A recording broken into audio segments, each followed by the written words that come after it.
This European cricket event is proudly brought to you by HCL Software, Rado and OneXBet.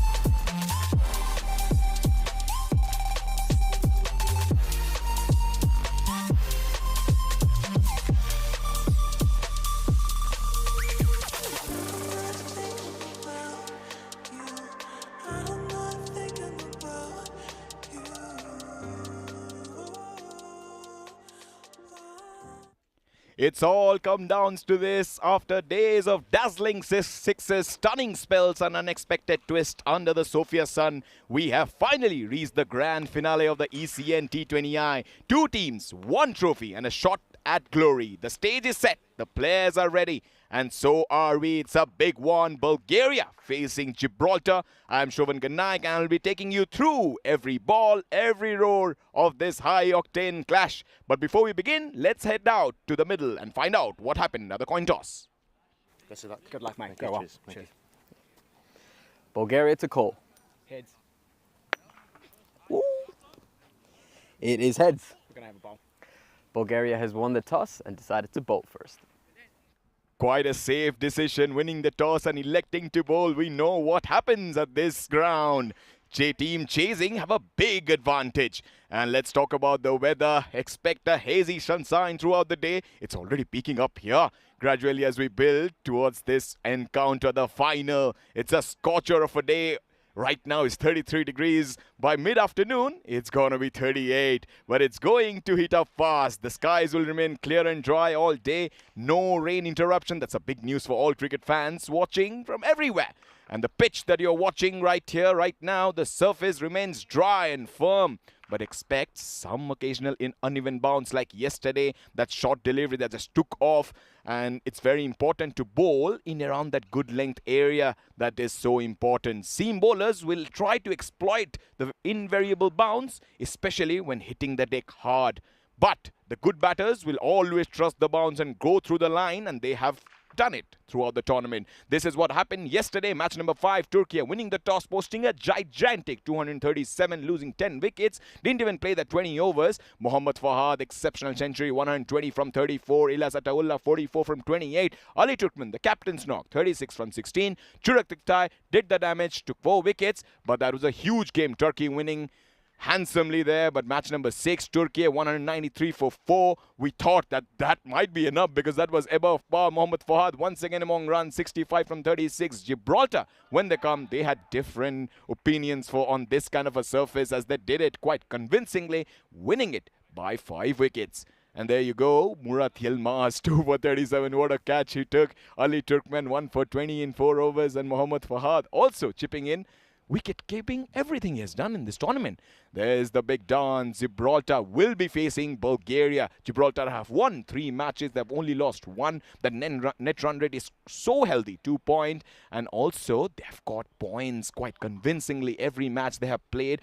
Only lost 1 game that they scored 243, and nobody expected the home team to upset. But it did happen. The outfield, just look at that. In many parts, we have seen it's fast whenever it just goes outside the 30-yard circle. But still there, those tricky spots remain because it's the ball blocks every single time it goes toward that long gone fence. But low bounce can still catch outfielders off the guard. These are the playing 11. The main will be watching for this one. Phil, Michael, Krish, Ian, Kabir, James, Joe, Kenroy, Andrew, Jack. Then there's the twist. Richard Hatchman comes back once more. Bulgaria, Chris, Isa, Milan, Manan, Zirak, Yakub, Daniel. 3 changes. Prakash Mishra, one of the important ones. Bhaktihir Tahiru, experience. Joshua Doling, the youngster. And then Gagandeep Singh. They have preferred more experience than the youth. Bulgaria have won the toss and elected to bowl because yesterday we saw Oscar Duff playing that game, but Gagandeep, as we all know, he was the highest wicket taker. When the pressure is on, he's someone who generally delivers. Who will win? Will it be Gibraltar or will it be Bulgaria? AI thinks Gibraltar have got their noses in front, 54%, while Bulgaria are not too far away, but it's 46% because Bulgaria have beaten this side. do have to recall that game that happened in July 10, the first match. Gibraltar winning that by 6 wickets. Brilliant innings from Michael, who just starred with the bat, 85 of 47. And then when it was the encounter back in match number 4, Bulgaria just chased it down, that highest total ever in their history of the game, 243, after Gibraltar just batted so well. They also scored 243 for 7, but we have seen plenty of times when these two sides meet, there's always action-packed. Today we are expecting match. They have already played 5 matches since 2021. Gibraltar have won 3. Bulgaria have won 2. And the twist is ECN Continental Cup. Remember match number 1, 2024? Gibraltar did beat Bulgaria by 6 wickets. But importantly, Bulgaria have done everything in this tournament. Chase and set up targets. Good one. First ball. Daniel Lally comes up with a good little delivery. It's swinging away. Daniel Lally has been expensive in this tournament. Somehow kind of lost so far. But he's one bowler who can create havoc if he gets his line and length right. And we're talking about the brothers of destruction, Phil and Michael. They have done everything for Gibraltar to remain in this position to play the final. Just a check drive, because that was a one that's going away. He has to be a little bit careful. They don't have any slips there, so that's why a little bit of edge outside the off stump can also fly. We're talking about Gibraltar scored 243 for 7 against Bulgaria. Bulgaria, importantly and quite uniquely, they have chased down 246 for 4 against Serbia in 2022. They just did a couple of days back when they upset the Gibraltar side, scoring 243. And we all know Gibraltar batting depth has been quite good so far. That just puts them in a very good position. And it's the final. That's why you can see definitely there the nerves not fishing outside the off stump. Daniel Lally is a clever operator. He's just tossing up it there. And then he says, if you want to hit over the top. But there is a man lurking around. That's the skipper, Chris, at deep point. So if you see any shot in the offside uppish, then there might be a catch. That's a Yorker. Very good one. And Bulgaria have shown their run chase ability, and they are lethal under pressure. Over pitching, and the batter slightly missed out there. We've been talking about the nerves that happened. Bulgaria and Gibraltar met 5 times. But Bulgaria have some kind of a winning ability against this side. 3-2. Full toss. Is that the first boundary? Yes, it is. Handsomely played. Michael brings up his first one in the grand final. Bowler overpitched a little bit. Batter still had to put it away. The fielder was in. It's a glorious shot, as we mentioned. And also it's kind of a free hit because there's no one down there. And the winning percentage of Bulgaria against Gibraltar is 40%. Gibraltar 60%. Last time these two sides met, it was Bulgaria who won it. But somehow, I just feel Gibraltar have that slight edge in this rivalry because they have won already 3 of them. But both sides have showcased their explosive batting and resilient chases.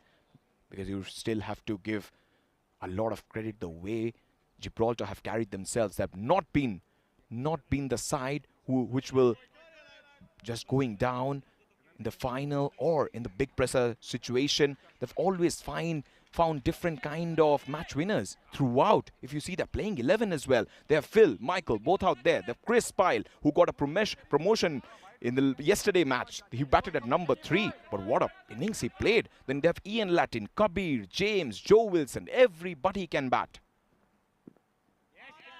That has been his problem. Daniel Lally, every time he has bowled that fast over, he has not been able to get his swing right.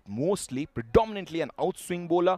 So that's why he has to be a little careful. Even though he has a man back there, it's such a free hit or easy swing of the bat. And you know Phil and Michael love to play those deliveries through the covers. Just like that. That's the timing. Is so good. Just standing tall, trusting the bounce, hitting it on the up.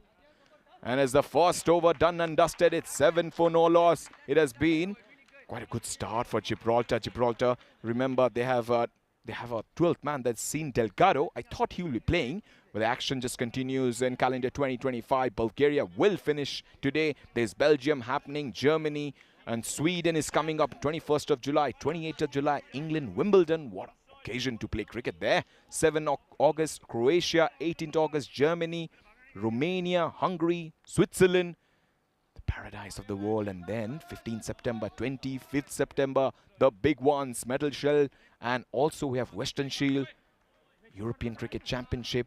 We round up the year with European Cricket Championship Women that will start on December 1st.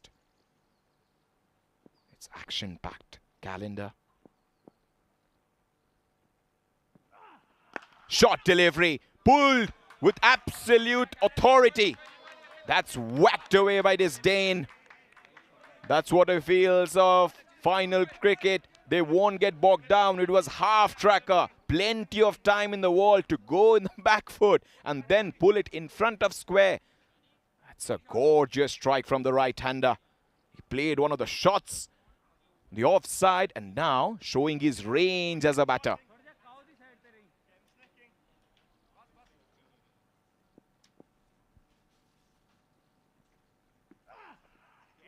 One more teasing one. Gagandeep Singh, we have mentioned how he has bowled so far. Unfortunately, has not been able to get any wickets, but he's a class bowler when it comes to new ball. In ECS T10, we have time and again we have mentioned how well he had bowled in the very first over, causing a lot of trouble to the opening batters here in international cricket. That step up he needs to do in this game because he has been given the opportunity over Oscar Duff. It's a wild swing from Michael. Michael needs to be a little bit careful not to chase those deliveries so far away. It's just the nerves, isn't it? And a lot of people joining in, watching the final. Jules is there. Jules. And there is Rocky, Rahmat Ullah. Everybody excited to watch this encounter. Ashikur Rahman. Little bit in, sharp single. And in the final, you need these kind of shots because it's not about hitting boundaries or sixes. It's also about quick running between the wickets, just closing the face of the bat a little bit, but he played with the soft hands. That's why he was able to take that single. And we all know these are the standouts when it comes to Gibraltar cricket. Phil and Michael. The way Phil played that powerful 85 helped the team to score that monumental 243 for 7. That's is it the first luck they wanted? Because yesterday we saw Phil doing many times. Even though he scored plenty of runs, but a lot of runs were behind square. And shots like this helped him. This time they have protection out there.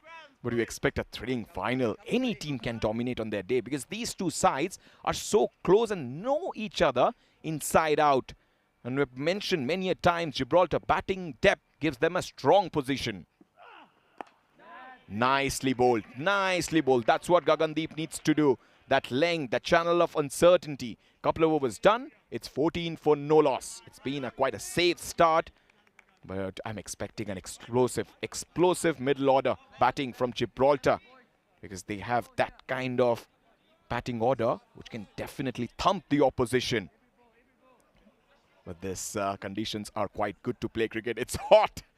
But the thing is that there's no cloud cover and we are expecting regular water breaks. So don't worry if we take maybe a few of them in the first 10 overs.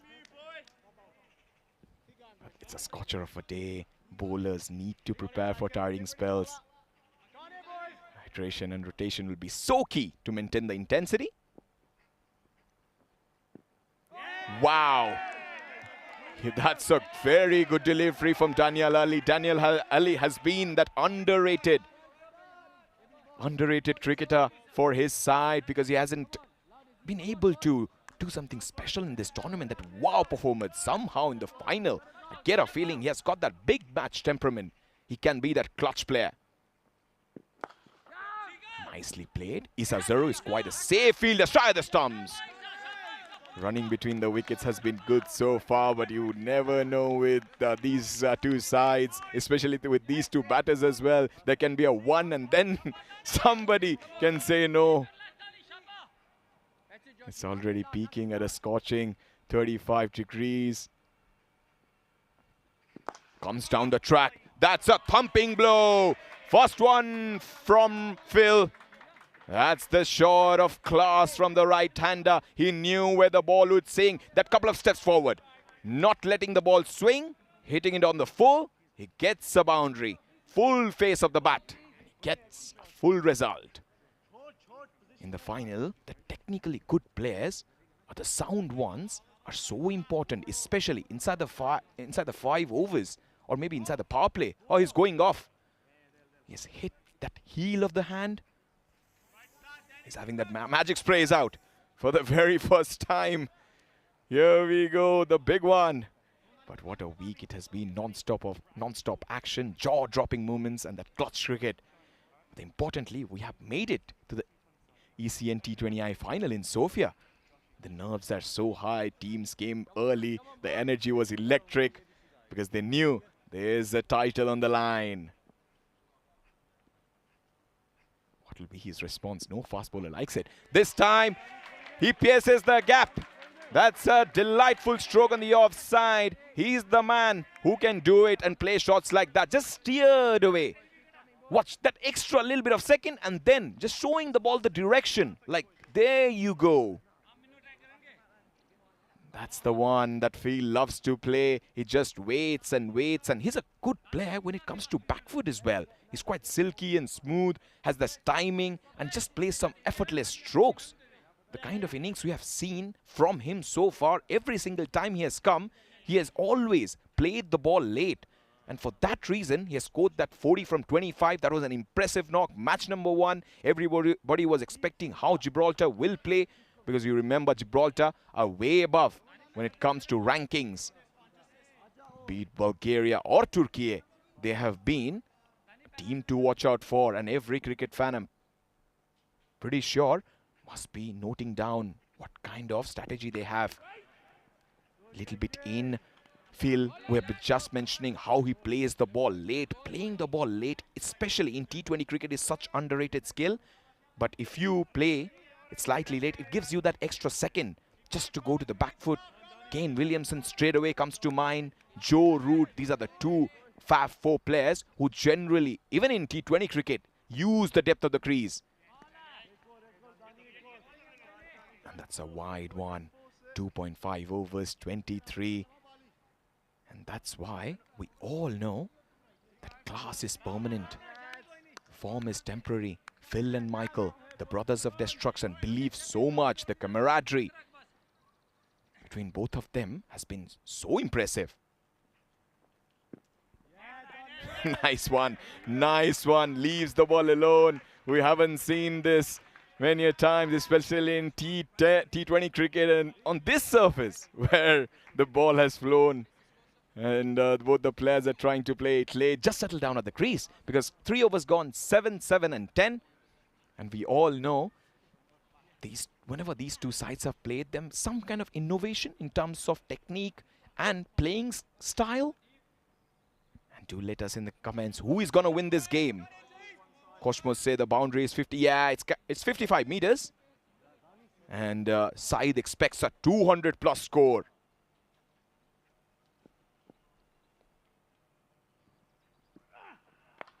Cut away.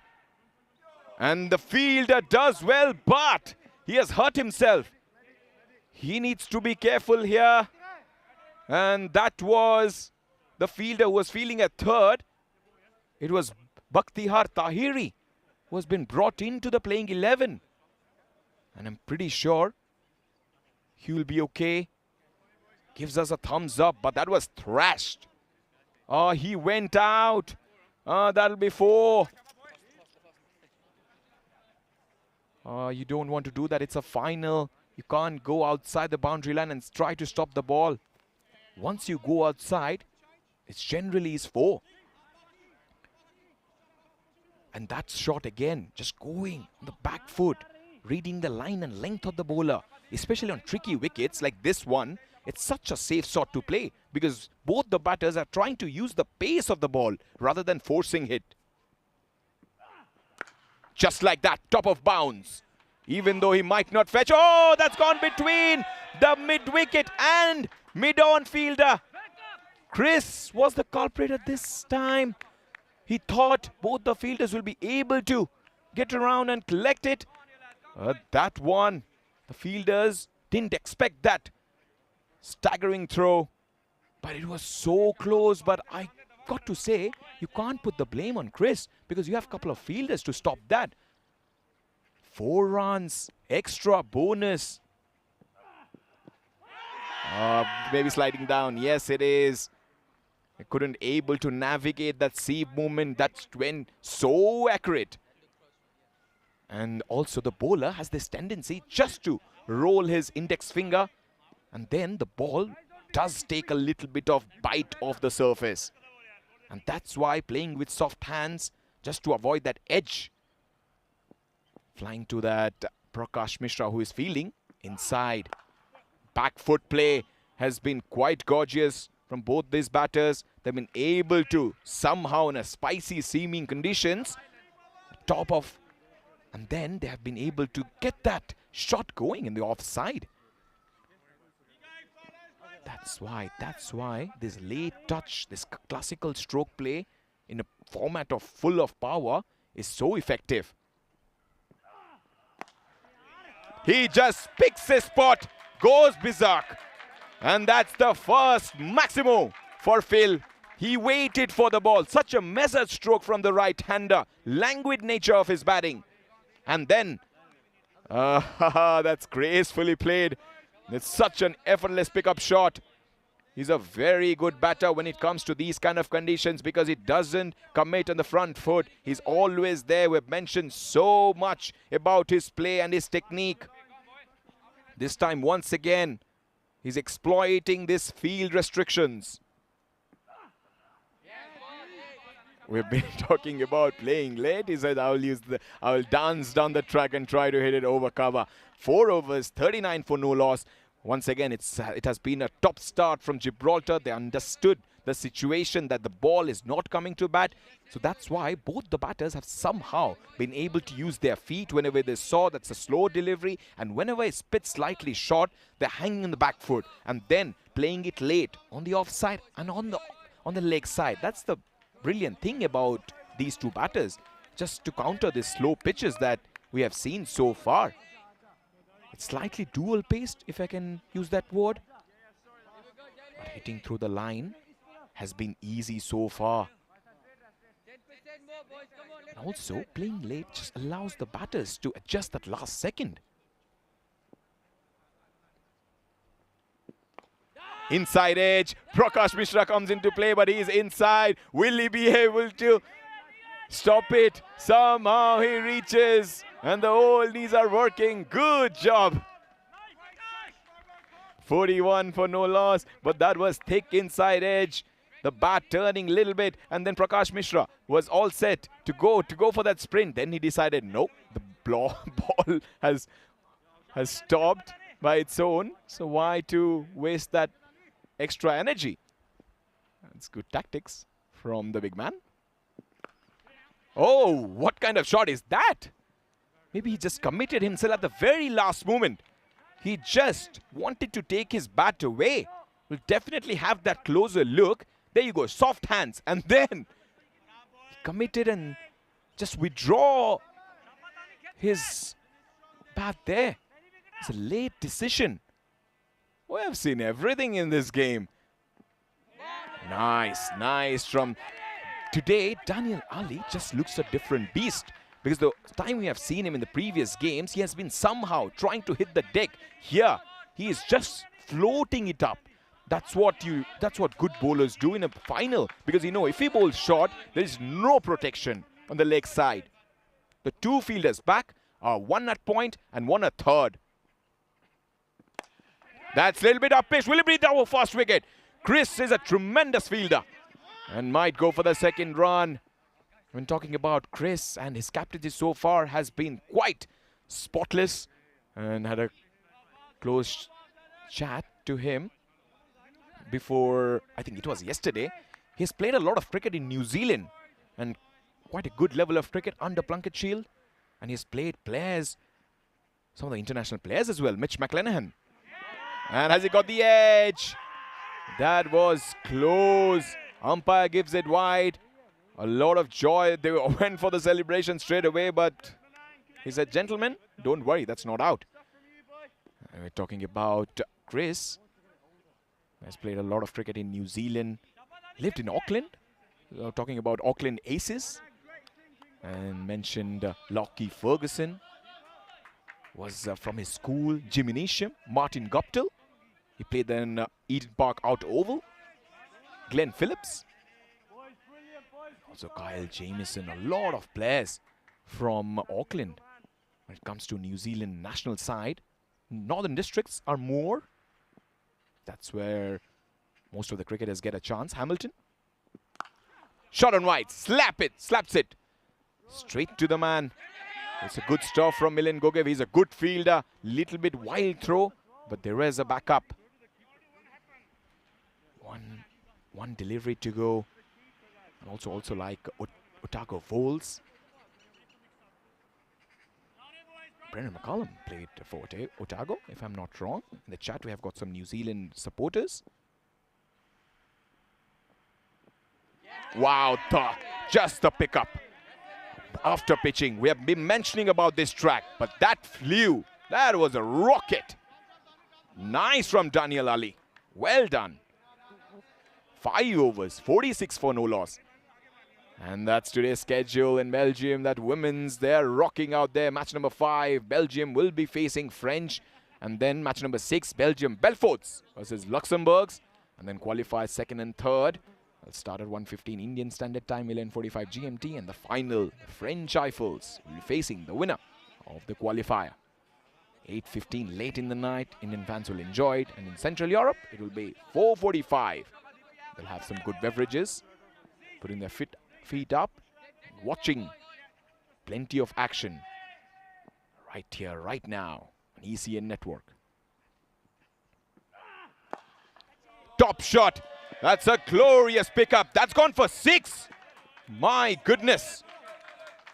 Just that languid nature once again. That was well placed. Full face of the bat. Regal from the right-hander. A shot that will be appreciated in all format. That's 1 bounce.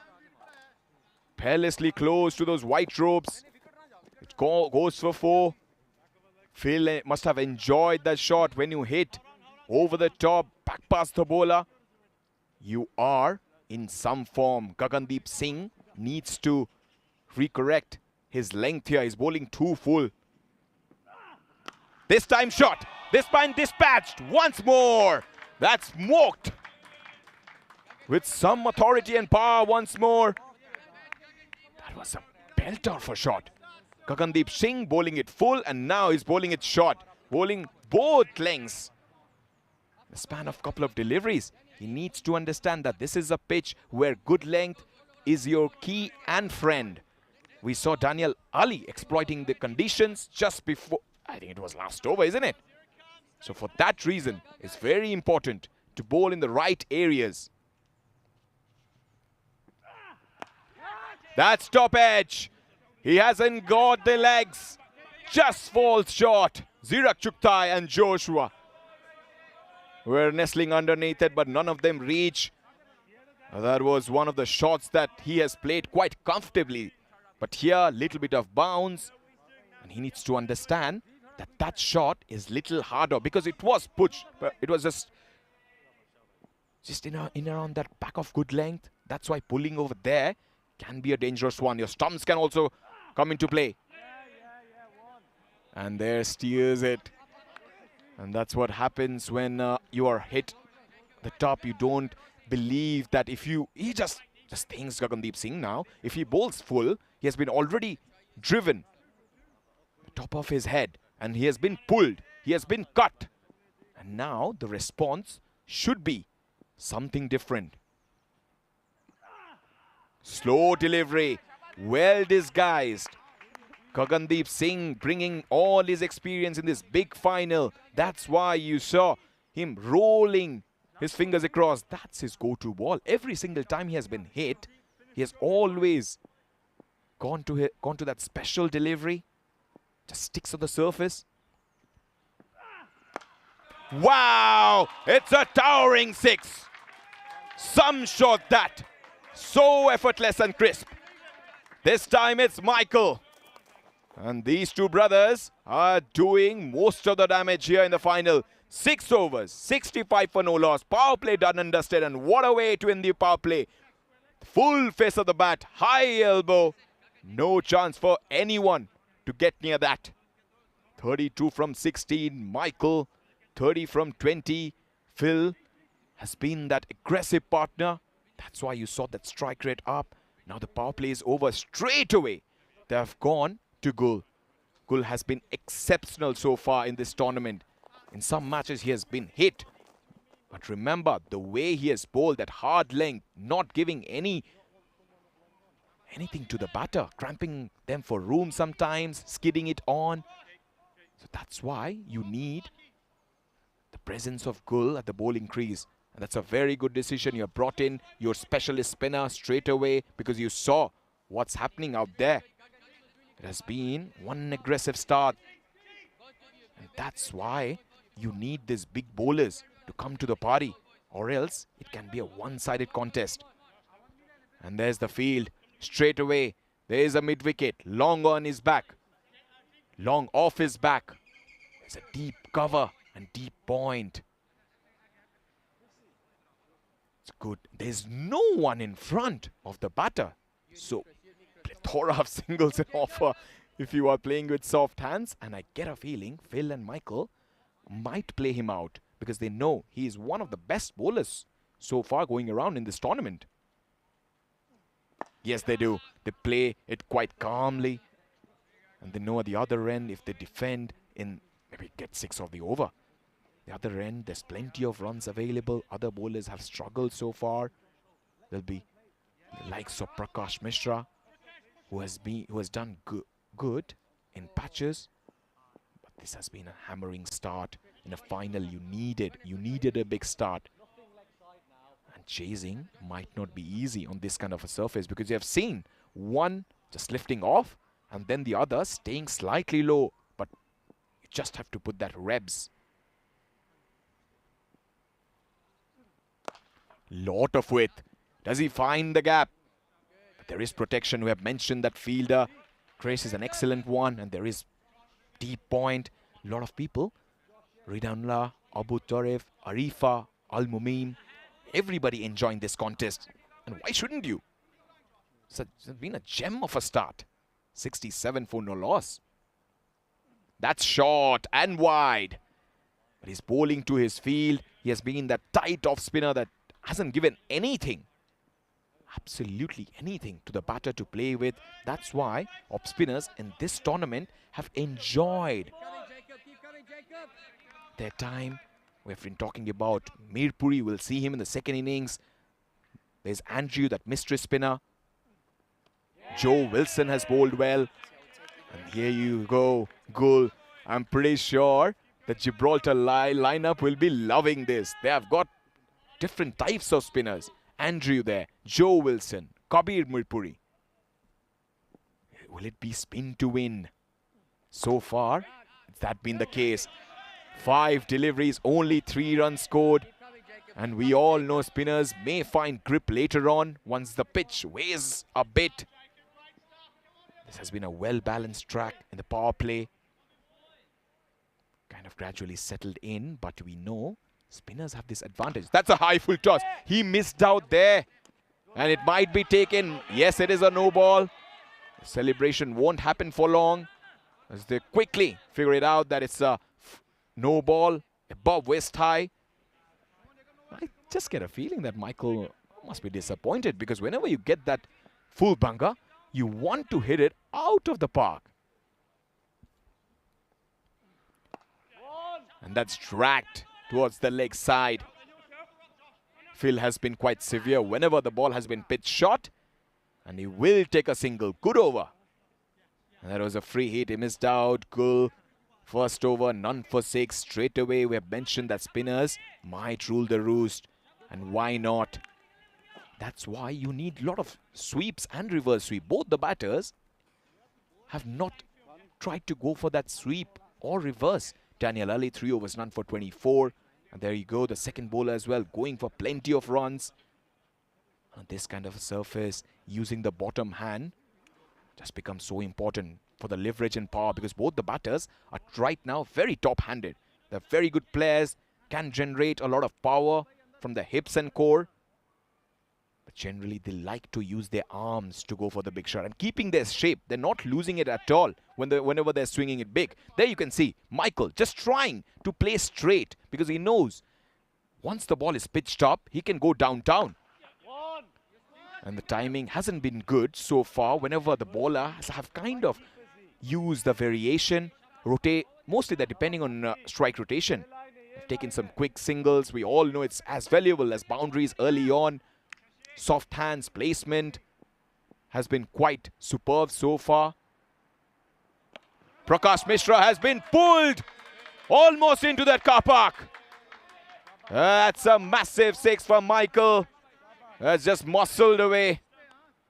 He needs to understand there's very little whenever you bowl shot at this pace. The batter will go back and crunch you behind square for maximums.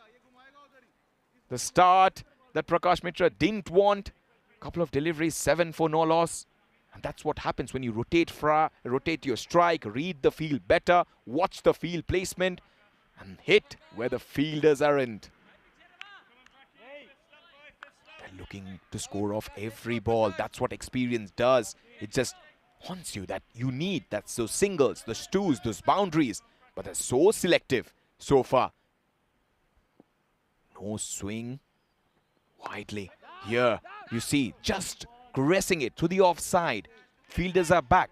That might look non-threatening for now, but whenever you are at the crease, if you have a strong base and a stable stance, you can do it. That just solid base gives you the power and the balance for those big hits. We saw Michael try that many a times, shadow batting. There you go! That's one more bludgeoned towards that mid-wicket fence for 6. That's one of the shots of the day. He waited for that. It's a colossal one. Blistering strike. And in a final, when you hit this kind of shots, it just makes the wall of good. And there's so much of eagerness just to wait for that.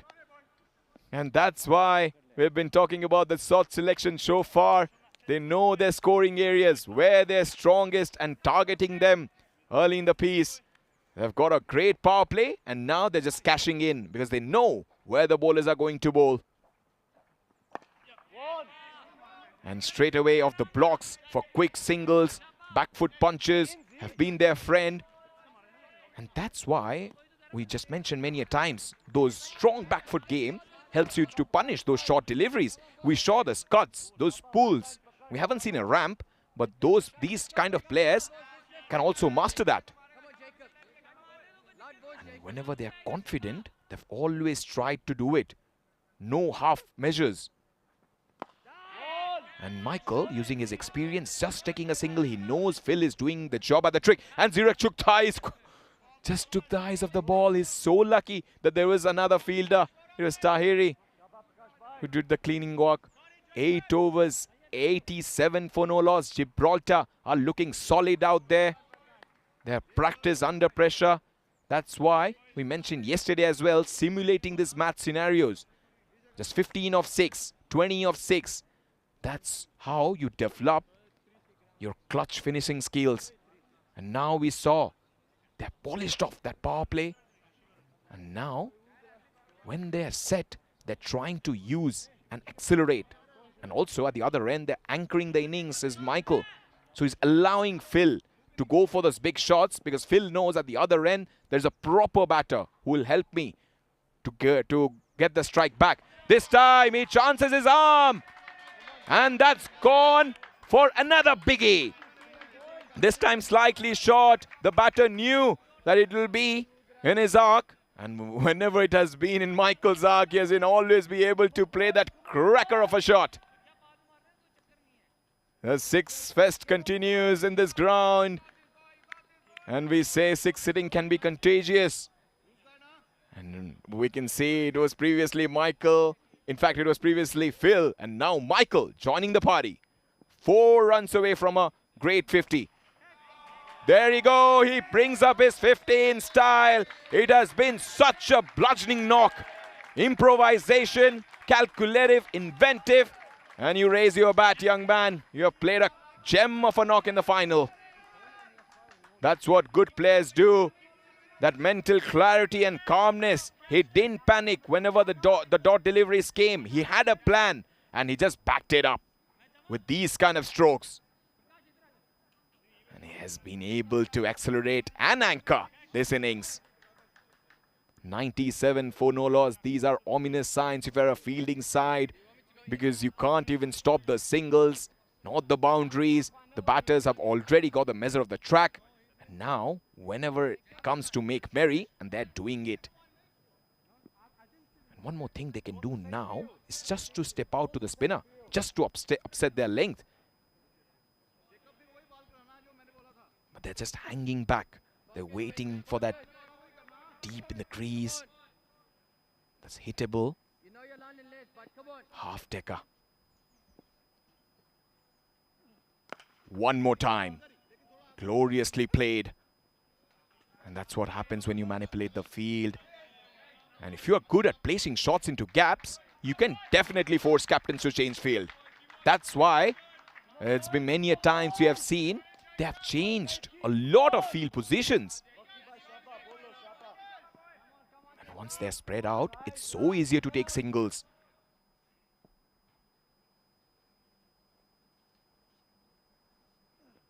His offside play is so critical. And one more time, he takes one more single. And I'm pretty sure at least 20 to 30% of his runs must have come through the offside. Because he understands the pace of the pitch. And Gul is only trying to bowl away from the right-hander. That's why these two batters are quite comfortably just melting it for singles. That has been so easy for them. Been able to neutralize, use their feet a couple of times. And in T20, we know that 20 to 30% of your runs comes from running. They're pushed hard for those twos, especially those deep square, long on, long off region. 100 comes up in great fashion for Gibraltar. It has been one solid outing for them. Both the openers have been flawless so far. The offside game and bowlers have not been able to prevent them hitting to the leg side as well. That's why there's lofted cover drives, uppercuts over point, late cuts behind point. Just gradually building this innings, using the depth of the crease. And Phil, 44 from 23, will see this score and he'll think, three-figure mark. Maybe we saw Mohammad Fahad do it whenever he was playing for Turkey yesterday.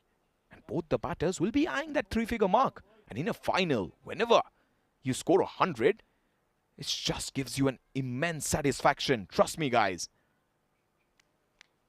That's why this power hit, they don't need a power hitting technique. Been able to generate those power from their arms. And those flicks and those pulls. Fuller one. And he's bowling to his field so far. Gul has been quite severe when it comes to bowling that off spin, always in around that 5th and 6th stumps.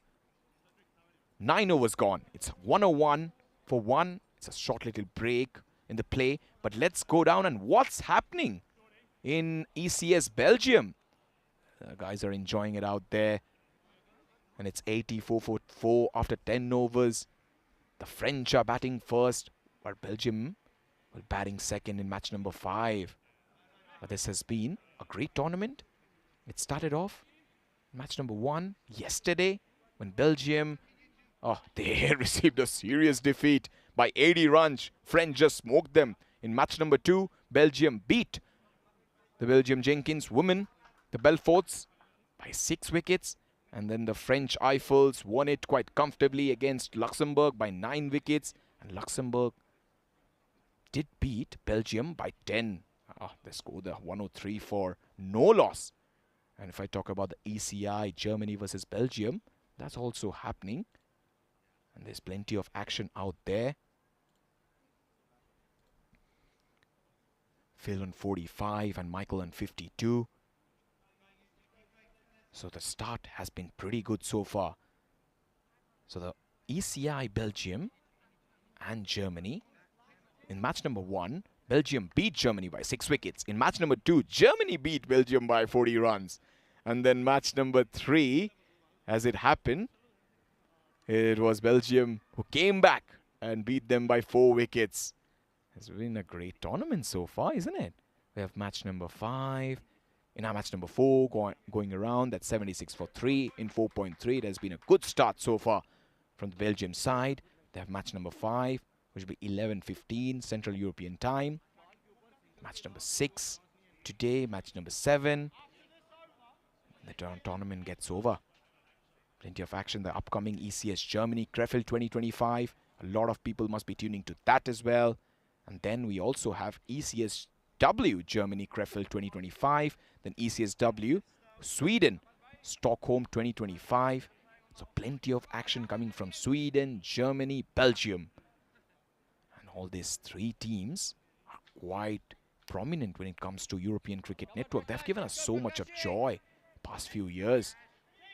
And one team that has also given us joy in these tournaments are the team Gibraltar. The way they have batted has been quite extraordinary so far. So fluent and measured these two are at the batting crease. He has his task cut out, Prakash Mishra. Prakash Mishra once again, he has taken the first wicket. That's quite cleverly bowled. An inventive captaincy brings up the first one. He is quite delighted. It was a half tracker. The batter went through the shot, but he didn't realize the man was inside the circle, the mid-wicket fielder. And that's why Prakash is mentioning it was a slow one, leg roller going away. Man takes the catch. And it's Gagandeep Singh. Oh, what celebration. A real Punjabi celebration there. Mishra Singh doing the trick. It's like Balle Balle, Bhangra style. And we saw what kind of innings Phil played. It was so good to watch. One final time, Phil will leave the crease. He has given us exceptional batting technique and shots. But one shot too many. Somehow, out of the blue, Prakash Mishra has picked up this wicket. And as we mentioned, drinks break has always done the trick. Prakash Mishra and the others must thank heavens and the drinks break. All the legendary players always mention after drinks break, something different happens in cricket. And the fall of the wickets are, it's quite necessary. That's why this drinks break occurs midway through the innings. This time it's shot and it's pulled away. Might not reach the boundary. A couple of fielders patrolling that area. And there's momentum shift opportunity for the Bulgarian side. They have used that break to reset mentally. And there was a lot of talking between the coach and the captain just to reassess the field settings, the bowling plans, and also, importantly, the length that they are bowling. Oh, one more! One brings two. Prakash Mishra is creating magic in the final. A big man has delivered at the biggest of stages. Experience, class, and the daring nature of him has brought him this wicket.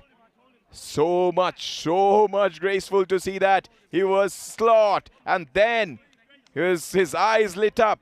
The shot was never on. It would have been better just to play it in front of square. Phil comes and Phil goes. In fact, it was Chris who departs the wicket keeper. Yes, that was a short one, half tracker, but importantly, we have mentioned Prakash Mishra always attacking the stumps. That's why the opening bowlers had to do similar kind of a work. And you can't buy experience in the supermarket. Just do it by playing a lot of matches here. Momentum shift clearly, and that drinks break has caused that mental block, I would say. Because sometimes the bowling side brings back the strike bowler for 1 or 2 overs, that change in pace, aggressive field setting has led to a wicket. That's the psychology of cricket. Breaks always give both teams a chance to cool their nerves and also break the momentum. What a follow-off delivery. So far it has been from Prakash Mishra. He has been that bowler who has constantly challenged the batter's technique and mostly the mental strength. Now you can see Gibraltar side are under pressure and might lose the rhythm here after drinks. It's powerfully stroked away towards that long off fence. But then the clarity at the bowling attack. And you know previously bowlers like this, Chris Harris, and then we're talking about Scotty Harris in IPL. If Indian viewers are watching, Rajat Bhatia used to do a similar kind of a job for KKR, played a lot of matches and he was a match winner. Unfortunately didn't play for the Team India. Oh, is that another one? That is so close. And it's given. My goodness, 3 wickets in 1 over. Drinks break has caused havoc for the Gibraltar side. And Prakash Mishra, the way he has come back, it's been spectacular. It's been one performance that he was waiting for. And the final, the big man, bringing the ball back in, hitting that back part. And then the batter ran for room. That's a gorgeous strike. And there you go. As a thumping blow, as Ian Latin has to depart. He has done plenty of good things, but one bad thing has led to his downfall. That's the end of Ian Latin. Goes for 1. And there you go. Rolling his fingers. Ball coming back in. Sharp. Cutting the batter.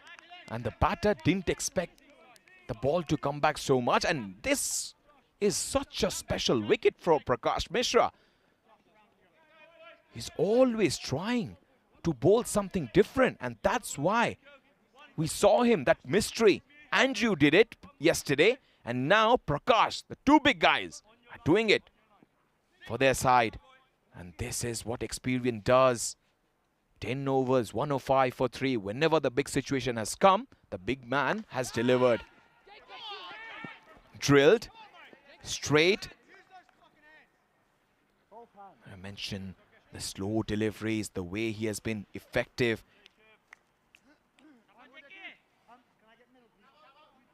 Now they're having a big change in the field.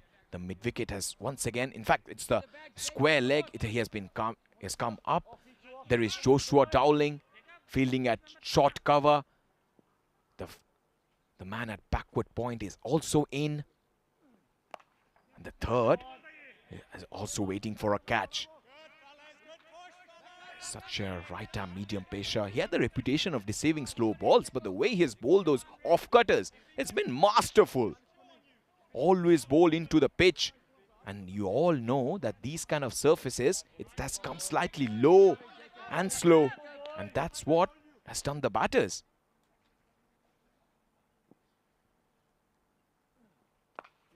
Oh, just short. Just short. Straight away, Yaqub Gul going towards the fielder and having a little bit of chat, maybe just mentioning, just come a little bit closer, cut down that angle. Because there is some kind of gap the batter might think to exploit the thinnest of gaps. Comes down the track, toe end of the bat. Will it be a big moment? Isa Zaru takes an incredible catch. You little beauty. He has been the best fielder in this tournament. Under a high ball, the kind of skills he has shown has been tremendous. Just trusting his abilities every single time. He's been technically so sound on the field. We have seen so many drop catches, but here he has to calm himself. And then he had the intelligence of improvising a little bit, coming a little bit forward, soft hands. And that leads to the downfall of Michael. He has played another glorious knock, 54. But now his innings has been cut short via super catch from Isa Zaru. It was up there, and he had to balance himself first, had to knew where the boundary rope. That's why the drills that you do just before coming to this match are so important. Suddenly, drinks break has done a lot of damage when it comes to Gibraltar. At one point, they were looking so solid. And now, they're looking at the barrel. 101 for 1. Phil was out in 9.1 overs, 103 for 2 in 9.3. Chris Pyle, 105 for 3. Ian Latin, 107 for 4. Michael, 10.4. What's happening out there in space of 11 or 12 balls? This match has changed completely there. And now you see lot of miscommunication. In the previous one, James was all set to go for that single. Kabir was slightly ball watching there. If you see, he hits the ball. And then Kabir, that's a good one. Just say yes and then said no. That's why James was saved. But now, what will be the strategy? Whenever you lose 4 wickets inside those 11 overs, you're playing that catch-up game. And we have been talking about that powerful middle order they have, but they've already lost almost 40%. The batters to come, Joe Wilson, Kenroy Nestor, Andrew, Jack and Richard. That's one shot up in the air. Will that be taken? It would have been a tremendous catch. That's Chris. Who else? Had to dive, had to cover a lot of ground first. He had to judge that high ball, that angle. And then, that's too far away. Might not have got the fingertips to that, but 10 out of 10 for that kind of fielding effort. 11 overs, 110 for 4. What change in momentum it has been, Gibraltar. Now the standings don't really matter a lot because there's already playing the final. But though the players would have been so happy yesterday that they're playing this final because this tournament has given us joy and happiness with the kind of Turkey's side have performed. They beat the home side. Nobody expected that. And previously we saw Turkey women winning that quadrangular series. And this tri-series has been so special. Beautiful shot. Tap touch. And so much of balance and poise. Kabir has brought up his first boundary. And almost played to the wicketkeeper's gloves, isn't it? A lot of time, just the length so quickly and manipulates the gap. He knew there's no fielder deep third. And you've mentioned so many times why that innings that he played against the Turkey side was important. The time he spent at the crease. And I did remember I said he'll be thankful for the Turkey bowlers because he got a very good outing there. He was there when the winning shot was played by Joe Wilson. Came back in. Prakash Mishra is all about mystery now because bowlers, even the fielders, expect wickets to be taken from every delivery. He's master of cutter bowling. Prakash Mishra, a big man, old knees, doesn't matter. Every single time he comes, he can play a gorgeous knock. He can bowl so effectively. And plenty of times he has said, age is just a number. It's a high shot, aggressive one. Gogev. And James has to be a little careful because you have seen batters falling for that trap, going for the big shot, not getting the full face of the bat or the full power, and then holding out. And we have mentioned this right-arm medium pacer has a reputation of deceiving slow deliveries. It should have been glorious placement, but it didn't find the gap. It was so close to cut. And Kabir needs to be slightly careful because Ian Latin was doing the same thing because he went right back. But then that ball just came back in so sharp. He didn't have time to put that bat in front of his pad. So it's very important on this kind of a surface just to put your bat in front of your pad. Once you're hit on the pads, the umpire so far hasn't shown any kind of... Oh, okay. Okay then. James has come out so far, and I'm pretty sure the message has been sent that you should go for those big hits because you're a big man. It's a short boundary. At the other end, Kabir will anchor this innings. Gibraltar did win against Turkey by 5 wickets, and we mentioned the time that Kabir spent at the crease. He played 24 deliveries. That's slogged. And what feeling that is from Tahiri there. Good one. Anticipating the bounce. We have mentioned long on, long off. A very tricky position. And here the ball plugs and that high bounce nonchalantly picked up. And the last 3 overs, 4, 5, 8, losing wickets in clusters. Focusing on Kabir Mirpuri's innings that he played, 34 from 24. That was something extraordinary, because even though he has a strike rate of 141.66, he absorbed the pressure. They knew they just had to chase 170. And so far, he has been quite assured at the crease. You saw those glances that he has played on the offside. Has been, terrific. At the other end, James is going for the big shots. He's ready to do the heavy lifting. This will be Gul's final over. Length has been his friend so far. He will keep on doing that, but this time he has been butchered. Over, long off for 6. That's a marvelous shot from the right-hander. Just waited a little bit of fraction just to let the ball pitch, and then he goes bang. He's a huge man. We mentioned about his power, long levers. And this one, he just muscles it. 124 for 4.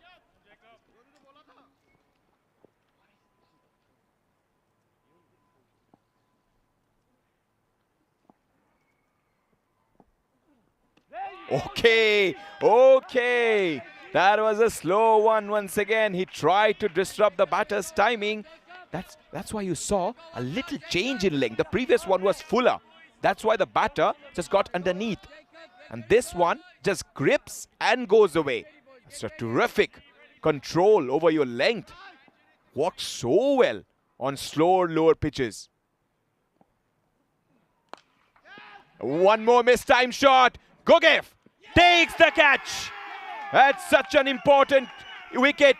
And Gul once again has picked up his second one. The man with golden arm doing the trick in the final. And James was once again tried to hit it over the top. He didn't get the elevation nor the distance. Millen is quite a safe fielder, safe as houses. And he swallows it. And once more he says, I am Gogev. I am the present future of Bulgarian cricket. James departs 10 for 8. It did hit that powerful one, but now 124 for 5. This was a huge moment in this game. We have been mentioning about his ability to change the length. First ball was hit for 6. Then couple of deliveries, forcing him to the back foot. Batter trying to reach for that wide delivery, holding it out.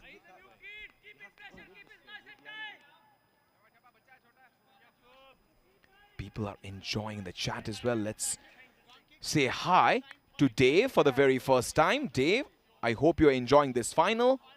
Hope you had a great breakfast. Gibraltar need 250 plus.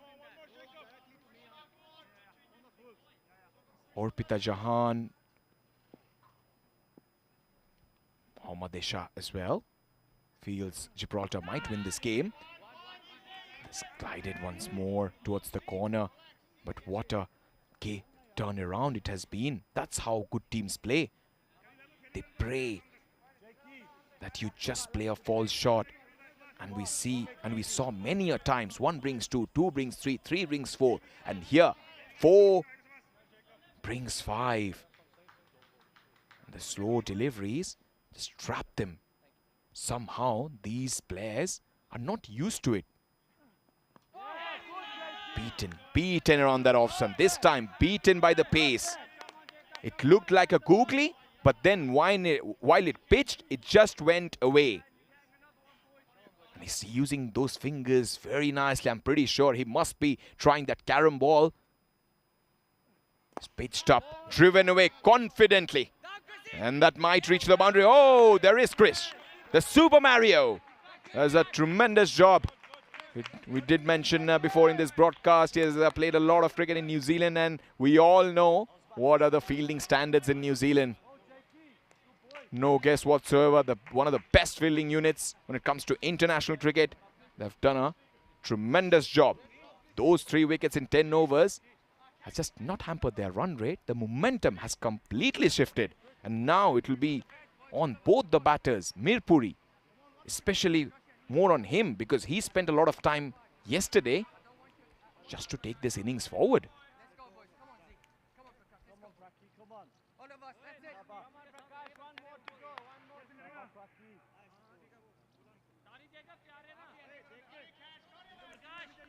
126 for 5. You're watching the final of ECN Bulgaria T20I 2025. It's a Sunday and everything is all about fun today, because we saw Gibraltar batting the second innings. They won the toss and elected to field. Top shot. That is some shot from the right-hander. What class, what elegance, and what fluency at the crease. Just caressing it. And is ever so slight with his, ever so wrong with his length. But one time he just puts it little bit away on the offside. He has the strategy and the mentality just to put it away. It was a great power play. Let's talk about a little bit how this Gibraltar innings, the strike rate was so high. Phil and Michael were having a great time in the middle overs. They showed discipline, but after that huge wicket of Phil, suddenly things have gone wrong. First 9 overs, incredible, 100 up the board. Little bit of drinks break, 101 for 1, and then the 124 for 5. In 23 runs, 5 wickets in 5 overs. Cut away once more. This time there's a fielder. Get a feeling Kabir loves to play that shot. Every time it's short, he has been able to go back, use the depth of the crease. The timing has been so perfect. And with the introduction of spin, they were quite good, but after that, 9th over, somehow they've lost it. And the fielding side, they've been able to stick to that tight offside field, just forcing batters to hit against the angle. Prakash Mishra is trying to be a little cheeky there. Joe Wilson played a similar shot yesterday, but it was over the top, over the keeper's head. But this time around, he was trying to play kind of a paddle sweep. Had to get a little bit of bat. He has to be careful here not to lose his wicket, because right now, if they lose one more, we've been talking about strong, but there'll be bowlers. Kenroy, Andrew, Jack and Richard. They're appealing for that once more. Prakash Mishra, things getting to him. The kind of execution he has done so far, those pre-planned slow delivery outside the off stump. And he hasn't overdid it. That's very important, of not overdoing things. He has been able to place the fielders where the batter hits the most. And that's through the offside and towards that deep mid-wicket. Okay then, that's cleverly played. And just short. Daniel Ali did all the hard work just to reach and nestle around that ball. But maybe that momentum just took him a little forward. It's quite a difficult place because it's down the hill and the ball just going away from him. Good one it has been so far from Prakash Mishra. The final delivery of his spell, 3 for 34. Almost player of the match performance, if you look at only the first innings. And one more! He has been castled! Cristiano Ronaldo style from Prakash Mishra. His 4th wicket. It's a jaffer of a delivery. An absolute pearler. And the big man has done one wonderful job at the crease. That's one more slow delivery here. Seam up. We have been speaking about Kabir's temperament at the crease this time around. And yes, has done it. The jump could have been little higher. But then you realize, no, I still have to be on the field for the next 6 overs and also have to bat. Kabir Mirpuri departs for 13 from 9. It's 132 for 6. And that was the plan. He wanted to bowl that slightly back of length, and then Kabir thought that delivery might come back in. And A big man does some big celebration. And there you go, Mishra, Mishra, Mishra, and Mishra. Incredible spell. 4 overs he has completed. And it has been 34 for the loss of 4 wickets. What bowling there? Only 8.5. 9 overs, remember, I have to remind. Gibraltar side won't like it, but they were 101 for 1. So in 31, in just 31 runs, they have lost almost 6 wickets. Absolute carnage in just 5 overs. And now, they should be a little careful of not getting bowled out before 20 overs. New man, Kenroy Nesta. But this is the final. In final, you know, you have to play smart, not just big shots. And we saw how Phil and Michael just rotated strike, never gave up that dot ball pressure to set in. Always able to identify that weak bowler. But now here, both the batters quite new to the crease, not so much of experience. That's why that finisher role is so important, that mindset shift. They have to forget what happened in the last 14 overs. Just focus, one phase at a time. Go for your shots. Just treat it. Just treat it like a proper test match now. Just wait there. Take it till the 17th, 18th over. Then we all know the death overs, you can do it. The communication and the clarity has to be there because the fielding side are so tight at this time. Every run has to be saved. They're in this comeback mode. And the team energy has been so loud. Everybody backing each other. The high intensity, they are back. And in the final, the mindset matters a lot. That's how the champions are made of. Every ball is a battle. It's a mental game from now on. That's why they're focusing one delivery at a time. Don't look at the scoreboard. Just bat. They're going for the say. Is it inside edge? Have they got a little bit? Oh, yes. There comes the death call. Kenroy Nesta departs. As one more bites the dust. We have been talking about every ball is a battle. And the battle has been won by Chukthai. Brought straight back in first time into this bowling attack. And he picks up one more wicket. They're going hard. They're thinking hard. And they're just backing themselves on the field. Little bit of inside edge straight to the umpire. Took a long time, ages. And it took that decision in 2025, 13th of July. That mini battle has been won. Went for that slog first ball. Second ball, almost the same shot. This time, little bit of feather. And he wanted to hit it out of Sofia.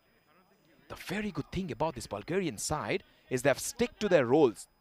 Trusted the process. And yesterday we saw that. Even though he got defeated by Turkey's side, that energy, that unity and belief was always there.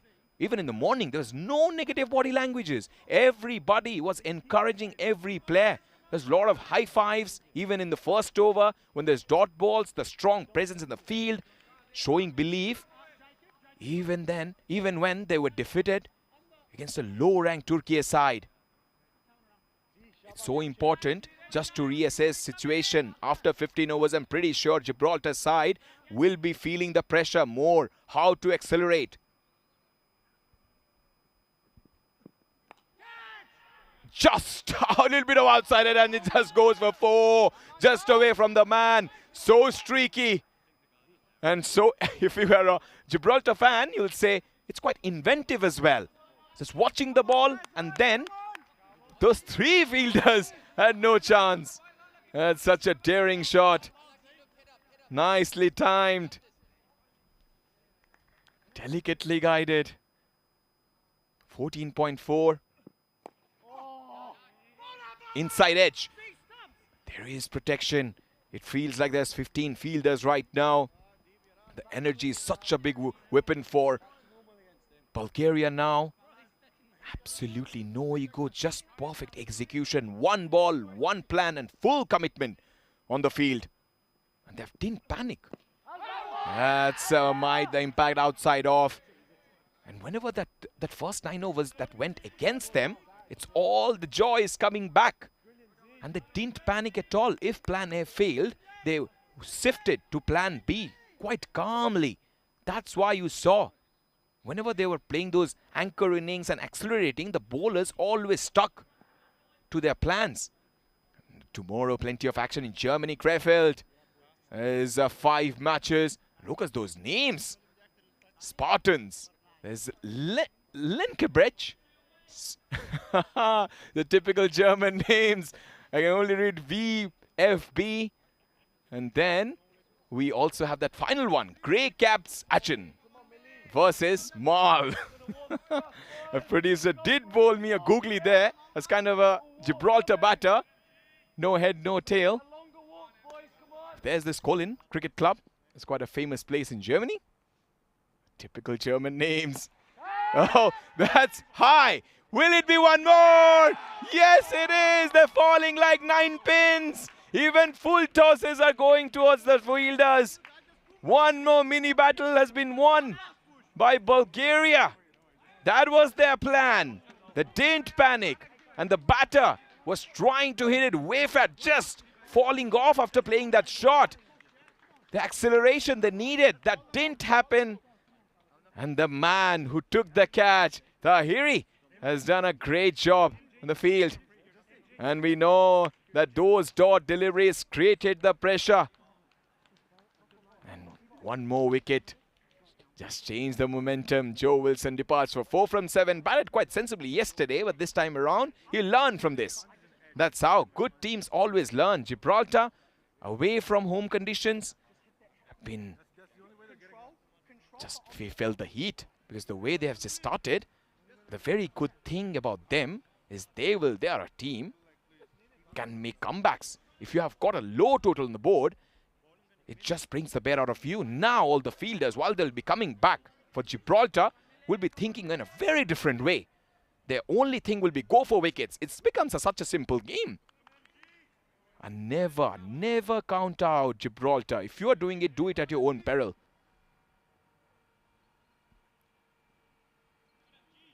Andrew will be needed with the ball. A lot of overs inside the power play, outside the power play. He gets beaten at his get outside the off stump. Very good line and length. That's a good one. Very good one. And whenever I see low scoring final semi-final and the 2019 World Cup semi-final, India facing New Zealand. New Zealand putting up a below par total. But the way they defended that was extraordinary.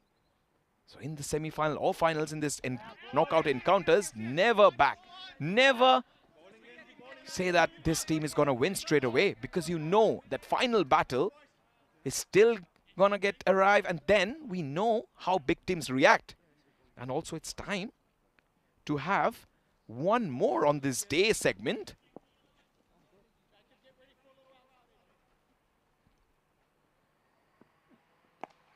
That's locked. Gagandeep does well. So on 13th of July 2002, the NatWest final miracle. The producer might not like this, but it was Lords and London. India pulled off one of the greatest ODI wins. They chased 326 with brilliance from Yuvraj Singh 69, Mohammad Kaif 87 not out, where Saurav Ganguly's shirt-waving celebration on the balcony became legendary. And one of the turning point was it just sparked a new era of bold and fearlessness in Indian cricket. That was the one, 13th of July 2002, the NatWest final. And I'm pretty sure a lot of people was joining in must have remembered that moment that happened exactly on this day, 13th of July. Bench watcher says defensive cricket just haunted them back. There's some kind of little lackadaisical performance. That's a towering blow for 6. What a response it has been from Richard. Out of nowhere, he has pulled off a stunner. In the final, you know you need those big hits. This man waited for the ball for eternity. When it landed, he puts it outside the fence quite comfortably. Very well placed. Timed it to perfection. That's a blistering strike. That's what final cricket does. It just brings the best out of you. One more shot. He wanted to hit it towards that National Assembly of Bulgaria, Sofia. And the ball would have definitely hit someone in the touristic spot. 147 for 8 in 16 overs. There's still 4 overs to go.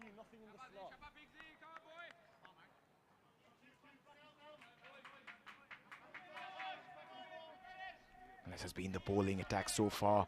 4 wickets, game-changing, tournament-changing figures for Prakash Mishra. 4 for 34, 2 for 33, Yakub Gul.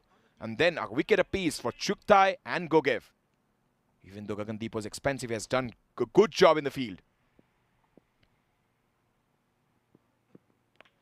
Cut away for 4. Bat bounce. Josh Dowling is a young cricketer. Might have panicked a bit when the ball came so quick to him.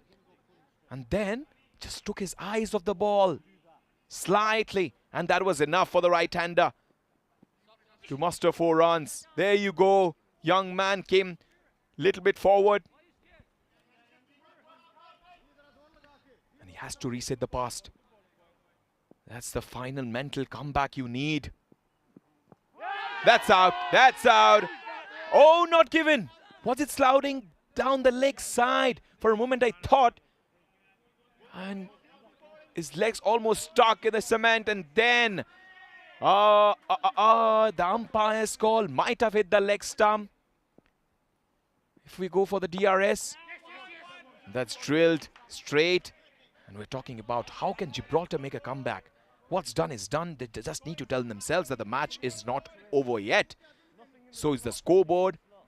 And there should not be any doubts in the mind. Just start fresh, like it's your first ball. That's a big one. It's tracked it away. And I'm pretty sure Gibraltar will fight every ball. And they know one ball can change everything. Just focus on winning. And it's the tournament. Just play it with purpose. Bat, bowl, field, just the way Bulgarian side have done. Need to take a page out of their book. And just trust their game. Just shut the noise around. And you all know that pressure can sometimes be a privilege. Now talking about the New Zealand win that happened. The 2019 World Cup semi-final in Manchester. Top bounce, top bounce. And also they have to remember that anything they get, it will be harder. Add 10, 15 more to that. Bulgaria have a strong batting lineup, but we all know pressure only exists where there is opportunity. That's a very good shot driven away for 4. Glorious shot out of the blue, played by Andrew. And previously we shot Richard. This time Andrew backing himself, backs his technique and that push. And that's a technique to his advantage. Majestic drive from the right-hander. And you saw that after the 9 over 4, 5, 8, 8, 6, 8, 7, 10. And it's the first time we saw that double figures in an over, or else it has been all single. And that's how they have choked the opposition. Talking about collapses, South Africa versus India as well. 2024 World T20 final. What a final it was. South Africa at one point needed 30 of 30. Henrik Larsson was there. Then there was also David Miller. But the way Bumrah, Hardik Pandya bowled, definitely can win this contest. South Africa versus Australia 1999 World Cup semi-final. Shane wants magic.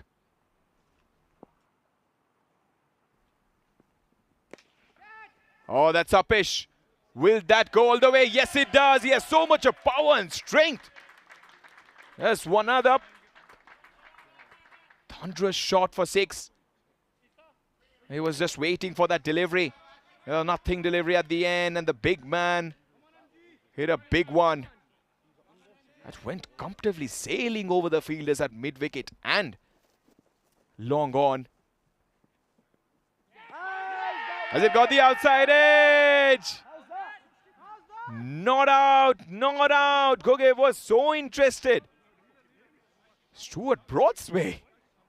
He went for the celebration, didn't even bother to watch the umpire's decision, and umpire said not out. He was so convinced. Look at that. After his celebration, he was celebrating. And then the umpire said, no sir, it's not out. And very good umpiring has been in high spirits so far. They've shown a strong body language.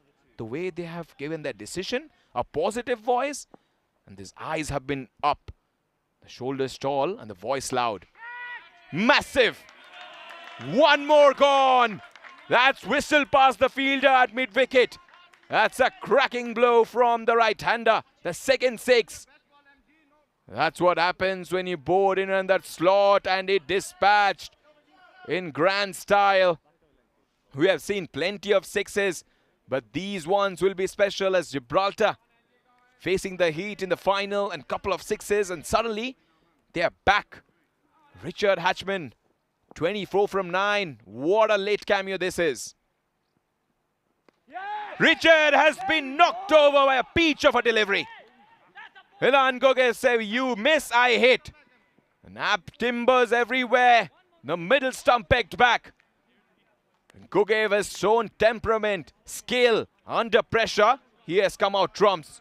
That's how you should respond to that onslaught. Bowler on that legs, asked the batter to hit it, and he couldn't. Richard, brief little hard-hitting knock comes to an end. He should be proud of his efforts, the way he has been able to strike those couple of, in fact, 3 sixes. Have been quite glorious. 24 from 10, 169 for 9. When mentioning about how they can come back, I'm pretty sure the first, in fact, the first 5 overs, that's where they need to be smart. Don't get hit for so many boundaries. Then the fielding, they have to show their character and magic. Somehow they need to do it. And just build one more. And just believe that this match is not over till the fat lady sings. Final wicket. What a bowling performance it has been from Milan Gogev and co. They have been extraordinary in the day of the final. 169 for 9. Still changing. They want that fielder to go towards slightly left when it comes to deep third. Milan Gogev was so close picking up that wicket. He went for that slow delivery. So fortunate was the batter that he got a little bit of bat to it. Jack. And you thick inside edge. We have seen the bowling has been so nice from everyone. And there you go. One more. Slow delivery. Spins back in. Cuts it away. Dowling has to do a good job. He does a good job. Young man felt a little bit of pressure when he misfielded that, but here he has been quite clever with his light-footed skills. 170 for 9 in 18 overs. Couple of overs, if they will manage 24 runs, 194, add 15 to it. It will be like 210 chase. And Bulgaria, we all need that top order is so powerful, but in the middle, when it comes to middle, they still have a lot of questions to answer. Daniel Ali, Bakhtiar Tahiri, Prakash Mishra, Joshua Dowling, Gagandeep Singh. So that's why they have to score above 190, because 119 day of the final can look so big. Clipped towards the leg side. Gagandeep is there. He's a good fielder. Stops it. So strong body language. That's why you have seen plenty of runs. And what a tournament it has been. Players are ready. The hearts are racing. It's cricket time in Bulgaria. It's one nation, one dream. That's cut. And straight to man. Cool.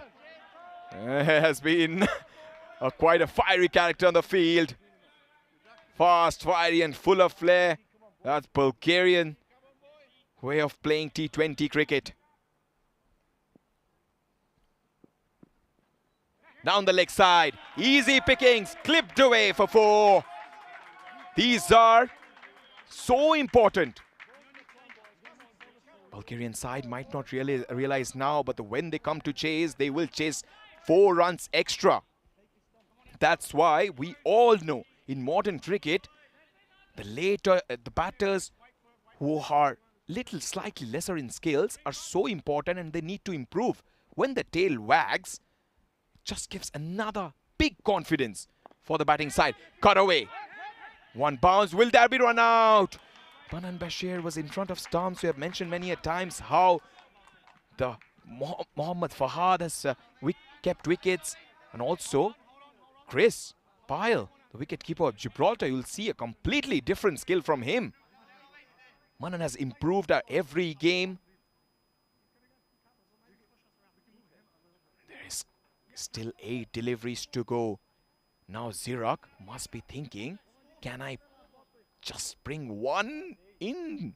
If he does it, the batter might not expect it to jack back in. Ah, that's a confident strike. Brilliant fielding there from Dowling. It just lifts up everyone. Just look at everyone. They're so excited. That was traveling. He just had to do something special. And he does it by his foot. Very good footwork. It's called foot fielding. And Babar Ali, Dave. Yes, I'm pretty good. And Jack and Andrew are playing it cool here. They are just saying that the pitch is not so difficult to bat. These two have already played 15 deliveries and have scored 19 runs. But they need that finish. Now or never for Gibraltar. 6 deliveries to go. The run rate has been 9.4. If they do it, it's going to be a great contest. We just expect 190. 190 on this surface with the kind of spinners they have. I've been mentioning Andrew, Mirpuri and also Joe Wilson. These 3 will be so important with Kenroy Nestor's pace. And also Richard Hatchman can definitely bowl. So they've got the bowling. Just need to play a little bit smarter here. Even though they get 6 runs, it doesn't matter. It's still 6 runs on the board. 6 runs extra for this young Bulgarian side. Bulgaria, we all know, they have this experience and also they have the home ground advantage. They played a lot of matches in Sofia, lot of familiarity with the condition and they have got the local support. That's so important. First miss. And the strong batting lineup will be tasted because they're capable of massive chases. But if the top order fires, there's the strategic experience as well. And I shouldn't say this, but they have some kind of inconsistent form. Especially this year. They've relied so much on star players, heavy dependence on Mishra. That's slogged. Might not reach the boundary, but they'll go for the second run. They're doing it pretty nicely here. Very good running between the wickets. That's what you need in a final. Fielders, bowlers, batters, giving it their all. And that's what we have been talking about. There's a chance of vulnerability to collapse when it comes to run chases in the final. Not only talking about Bulgarian side. Overall, if you see, we have seen many a times just today. 101 for 1. And now 180 for 9. The experience is the key. They will depend a lot on Krish. How he performs with the bat.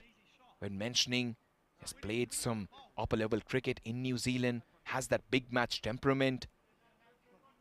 Zirak Chugthai, he will be a key man. Chris holding the play and just taking a little bit time. It's a very good strategy. It might not, it's such a very good mental thing. It's just stopping the game and now the batters will be thinking a lot. Which shot should I play? That's the tactical brilliance that we talk about when it comes to experienced skippers. They do it. It's slapped away once more. And this man will play a huge role. Gogev. Fired in the first couple of games. That has been slightly off. when the big game comes, we all know the big players do stand-ups. And also there should be their mindset that just set the tone inside the power play, in the middle order, just 7 to 15. Just try to build partnership, and the end that kill the chase. That's drilled straight. You don't want to take the arm of Isazaro. He's a tremendous fielder. He has always attacked the ball, never tried to defend. And that's why he has been one of the finest fielders going around. Always backing himself to go for that run-outs or catches. Short ball, helping the ball on its way. And that's a massive 6. What a colossal hit. It's a mighty one behind square. So well placed, so perfectly timed. And at the end, that grace of the bat. And watch his reaction. He's like cool as cucumber. And you have mentioned how this number 9 and 10 have performed so far, even 11. And we're talking about 190. That's just a couple of runs away.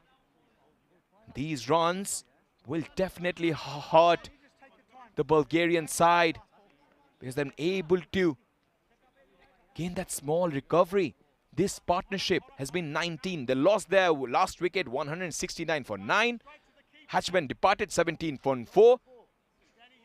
A couple of times we have said that for this Gibraltar side they've not played their 20 overs, but now it's looking that they will definitely do it. What a partnership is this? 19 runs. They've almost played 14 deliveries. That's a massive hit! Immaculate strike from the right-hander. That is such a sumptuous, majestic stroke. What a way to finish it off. Gibraltar believe. Gibraltar believe. 194 for the loss of 9 wickets. The day of the final, 195. New ball. It's game on. They have done an extraordinary job with the bat. Those last 2. And what a recovery. And the tail has whacked. And the late surge has definitely put them in the driver's seat. Now this is what happened. With just timing to perfection. Phil and Michael, those lazy elegance, cover drive, textbook style shots, put them into a great position. Phil rakes those 3-4s came in very good fashion. He just waited for the ball, tapping it, steering it, guiding it. And then at the other end you had the class of Michael who put up another brilliant show. It was short, it was pulled away quite nicely towards that leg side. That was one of the shots of the day. A 1 bounce to fence, and whoa, what gorgeous shots these are. This fills my heart with joy. Michael 54 from 35. Brilliant panache at the end. And that partnership well beyond 100. When they were there, Bulgarians was feeling the heat. Say if it was 45 to 50 degrees Celsius. Well, that first wicket came, and that was Phil who got out. Gagandeep took a brilliant catch, 45 from 35, and then Michael, in fact, it was Chris Pyle who was bowled by Prakash Mishra. Prakash Mishra bringing all his experience, whatever cricket he has played in India and in Bulgaria, and he did it. 3 wickets in 1 over. That was Chris, that was Ian Latin, and also he got the wicket of Phil. Then a little bit of, that was one of the catches of the tournament. Just taking a little bit of time and then holding on to that tough chance. That was the first wicket of Yaqub Gul. James trying to assess the offside. When Kabir Mirpuri came, he looked classy and graceful. 13 from 9. He did strike big ones. At the other end, we saw Richard Hatchman doing a bulk of the damage. But then the wickets kept on tumbling. Every single time we thought they have made a comeback to this game. A brilliant piece of fielding there. The fielding was a lot better for the Bulgarian side. Then the Cristiano Ronaldo celebration was outperformed by the big man Prakash Mishra. Wickets kept on tumbling. That was that inside edge. Kenroy Nesta trying to hit it, slog it down the leg side. Good catch from Manan Bashir. Jurak Chukta was happy. Joe Wilson just fell off. He was trying to accelerate but didn't get the middle of the bat. 4 from 7. But then this late surge, Andrew and Jack performed exceedingly well. 26 from 13, 9 from 8. 2 fours, 2 sixes, 1 boundary, strike rate of 200, 112.5 for Jack. This was that wicket of Richard, who also batted really well. He scored 24 from 10, and which included 1 4 and 3 sixes, strike rate of 240. But these strikes from Andrew will be so powerful and so calculative that they have put up that big score, 194 for 9 in the day of the final. In 20 overs, they'll start at a run rate per over of 9.7. It's gonna be a huge chase, just at plus 15. I tell you, it's not so easy to bat on this kind of a surface, especially when you have got 3 top spinners. They all will be depending. We're talking about batters who have gone to the double figures, 45 from 25, Phil Michael 54 from 35, and then you had Kabir chipping in at 13, James 10, that late surge, 24 from 10, 26 from 13, also little 9, we have to mention that, helping the team to go above 190. Then Daniel Ali, 4 overs, run for 40 was expensive inside the power play overs. Gagandeep Singh has looked off colour throughout the tournament, brought in the expense of Oscar Duff. Then Yaqub Gul, 2 for 30 through, putting in the breaks. Then Zirak Chukthai, a wicket. Milan Gogev, 2 for 20. Then the man of the moment, who did that Ronaldo celebration and enjoyed a lot. 4 wickets for 34 runs. Runs for Michael, runs for Phil, wickets for Prakash, Yaqub and Milan.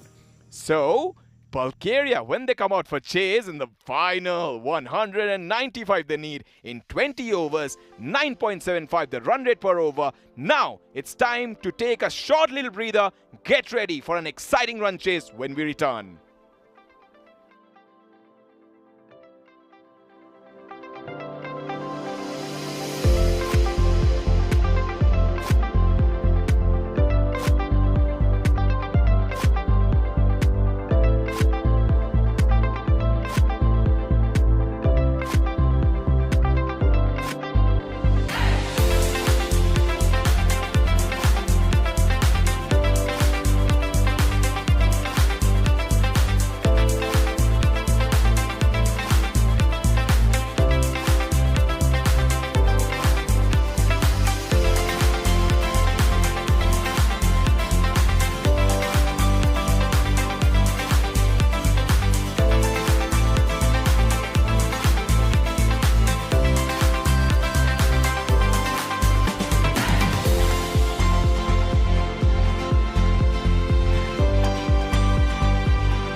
This European cricket event is proudly brought to you by HCL Software, Rado and 1xBet. Welcome back for the chase. It's happening here. ECN Bulgaria T20I 2025, the final. It's a Sunday and also a fun day. Gibraltar scoring first, batting first in a placid surface, 194 for 9 in 20 overs, thanks to that brilliant innings from Michael, 54 from 35. Phil, 45 from 25, but a mini collapse in the middle order. Chris Pyle 2, Ian Latin 1, Kabir Mirpuri 13, James Fieserlin 18, Joe Wilson 4, Kenroy Nesta not. But then, when everybody thought this game is done and dusted, Richard Hatchman and Andrew Hughes, both the players batting exceedingly well. The experience came into 24 from 10, which included 1 4 and 3 sixes, batted at a strike rate of 240. Andrew Rees, 26 from 13, 2 4s, 2 6s, brilliant strike rate. But at one point, they were 101 for 1. They lost 169 for 9. Massive collapse, but that late surge somehow have put Bulgaria right now at the driver's seat. For bowling figures, Daniel Ali 4 overs, none for 40. Gagandeep Singh 3 overs, 41 for no loss. Both the bowlers travelling the journey, but then as we have seen, Yaqub Gul has done it many a times, coming back to the bowling attack and bowling a classy spell. 4 overs, 2 for 33. Prakash Mishra 4 overs, 34 for 4. He was the pick of the bowlers. The way that he controlled the ball, the big match mindset, and then at the very end, the execution, that's so important, was extraordinary to see. Milan Gogev also chipped in with a couple of wickets. How will Bulgaria chase this? Bulgaria have a strong batting lineup. We know Chris Lakov and Issa Zaru are already out there. It's gonna be a great contest, and more importantly, what will be the mindset? Because what worked for the Bulgarian side previously, the opening partners or the opening partnership has always performed exceedingly well, similar to Gibraltar. Remember, Gibraltar power play 6 overs were almost 60 and above, so that's how they had a very good momentum early on. There were no early wickets, no early pressure, and at the end they were able to push their total to a defendable 194. Some smart strike rotation at the end and also up front. So, but the only thing that went wrong for Gibraltar was that middle order, where they lost 4 wickets inside the space of 5 overs. There's a slowed down the scoring, that middle over collapse that we have already taken. But these are some of the Bulgarian strategy or strategic takeaways from the first innings. So power play is the key. If Bulgaria can seize it, just take the initiative to go hard, then this game is done and dusted. But we all know Gibraltar's side quite heavy when it comes to bowling. Here comes the first ball. Kenroy Nasta has the new cherry in his hand. That's slightly short. Tucks it around the corner for a single. We all are expecting how will this run chase be, especially in T20 cricket. You not only just depend on skill, but it's exceptional composure and strategy under pressure. Just takes you forward, because you have seen Gibraltar's side fumble, but they have got a very good total on the board. Shot and wide, punched with class and precision. Chris Lakov, you little beauty. That's a hammering strike. He's a batter in form. We all know that. Just a bit. He just climbs onto that. And whenever you bowl to him, that kind of length and line, he will hit you every day, twice on Sunday. And it's a Sunday, so if you bowl one more, he will once again try to muscle it towards the boundary. Kenroy Nesta comes up with a gem, and he has to be a little careful here. The fielder, that's the area that we have been talking about. The deeps in every corner of this field are slightly tricky position, because you never know. Some ball just plugs, and that low bounce, and some just takes over the very last moment. Very good job from the fielder, because it didn't flinch at all. These are strong guys. There was Jack Horrocks down there. Very important, the power play. 55 to 60 runs will be something the batting side will be looking forward. That was there to hit. Little bit uppish. And talking about the power play, 1 to 6, a couple of fielders outside the circle. Here the batters have the tendency to go and launch an attack. Just try to use the fielding gaps as well. And as we all know, top three, if they score at least 90 plus combined, it's going to be a great chase. Fuller one, driven with some confidence and power. Doesn't pierce the gap, but the intention, you can look straight away just to stay aggressive. Even though he didn't find it in the middle of the bat, didn't find the gap, there is pressure on the fielding side. And I'm pretty sure the batting side will try to exploit that. Oh, Issa Zuru has some style before facing. We'll definitely have a closer look. A little bit of Joss Butler there.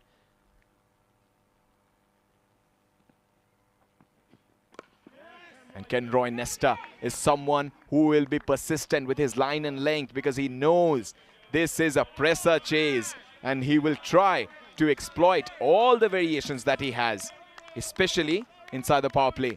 The first over done and dusted, it's a good one. It's a very good one for Gibraltar. That late surge and momentum taking the game away slightly at the end and then coming forward and bowling a good, tough first over always helps. And we all know they like to use Kenroy, Nesta, and maybe Andrew initially. And I'm pretty sure it will be James Fitzgerald. He's a tall bowler, has to control his swing because previously, whenever he has bowled with a new ball, he hasn't been able to control neither his line or length. Either he has been too short or else too full. Either four towards the offside, giving a lot of room to the batter, or down the leg side. So that's why they need to attack those stumps. It's very important. They're having a closer look, and what field will be set, that's another important factor in this game. They're pushing, they're having a very deep backward point. And you can definitely know the strategy there. Short and wide will be key because they've got a couple of fielders there. Deep cover as well. He bowls down the leg side. So lucky. Issa Zuru didn't get a little bit of bat to that, or else that would have been 4 runs for sure. There was no one down there. The fine leg was inside, the square leg was inside, the mid wicket, and also the long on is mid on. So that's why he cannot bowl down the leg side. Every time he will be picked up. Issa Zuru is a glorious hitter of the cricket ball. Cut away for 4. Explosive start from Issa Zuru. We saw what kind of batter he is. The previous couple of deliveries were played quite watchfully, but he was confident. That intent this time around, flashing hard outside the off stump. And you know, whenever he goes to that part of the field, it never stops. This has been a very good start from Bulgaria. They have been able to somehow stay calm out there. They're trying to build partnerships, keeping an eye on a required run rate.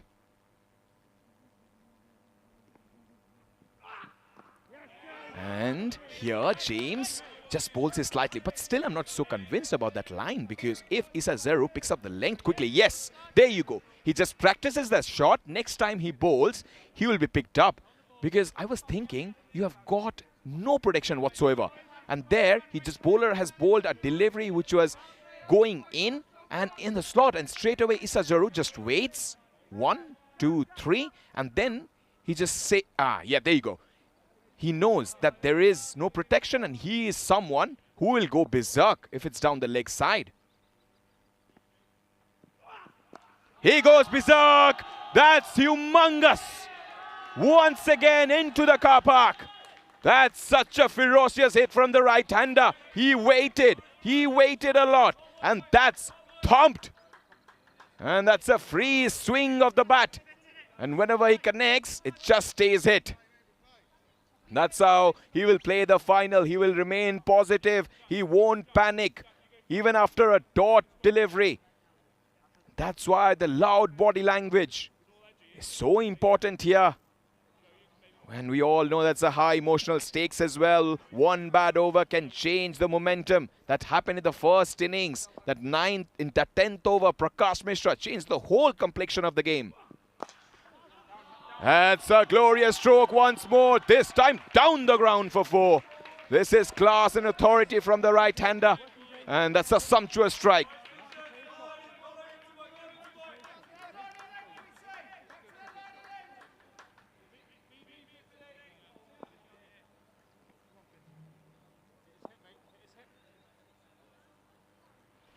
20 for no loss. It has been some start from the Bulgarian side. They have been so effective inside the power play. That's what we have talked about. Every single time they have come to the crease, their mindset has not been to chase that 140, now 194 straight away. They're just waiting for those bad deliveries. Oh, smell the leather. James has a lot of words. And Isazaru just calmly doesn't look at the bowler because it's a picked up. He's a big man, uses his shoulder, and he must be saying, yeah, pull that. Isazaru also respects that delivery. Just takes his hands lower, plays with the box. And we also know cricket in Bulgaria has picked up so much. We have got school cricket, and then the club cricket have been so impressive. The Bulgarian Cricket Federation have done a tremendous job so far. The kind of effort have been put by the president, the secretary, everyone have been so instrumental in growing this game here in this land of roses. It has become a land of runs in the past 2 weeks.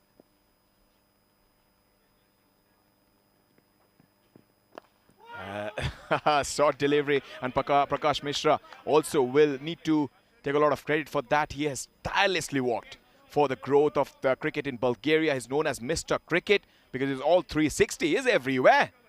Sometimes he is in his restaurant and also here playing cricket. And when you see him off the field as well, always involved in broadcast and also in the commentary as well. Just asked us how are we feeling every single day. We come to the ground and that's inside edge. Luck favors the brave. And there you go, the fortune. Rub up the green. French cut. Proper croissant there from Lakov. I'm pretty sure that was not the intention to hit there, but in the final, why not? Why not? That old saying, it doesn't matter how they come as long as they come. Chris Lakov is showing the true example of how to play a proper French cut. 24. Just stoppish. We saw Michael getting dismissed previously in the, I think it was yesterday, when he just closed the face of the bat. And especially on this kind of a surface, you don't want to do that. And there you go. He's just closing the face of the bat. And he tried to clip it towards the onside. There is a man out there at long leg inside the circle. And also square leg is in. Little bit of uppish strokes can lead to his demise. Bulgaria are feeling the pressure. That's why they have kept that man slightly back. They're trying to defend it. But they need to know that if the opposition builds a partnership here, 50 plus, then it's going to be hard work. Spinners have to come inside the game. I think before the power play. And taking wickets inside the power play, we've been talking about that. The middle overs need to be tight like yesterday did. 7 to 15 overs, minimum 60 runs is one of the areas they can work on. And bowling at the depth. Just need to calm variation and execution. That's little extra bounce. Kind of similar stroke this time along the ground. Chris understands this situation.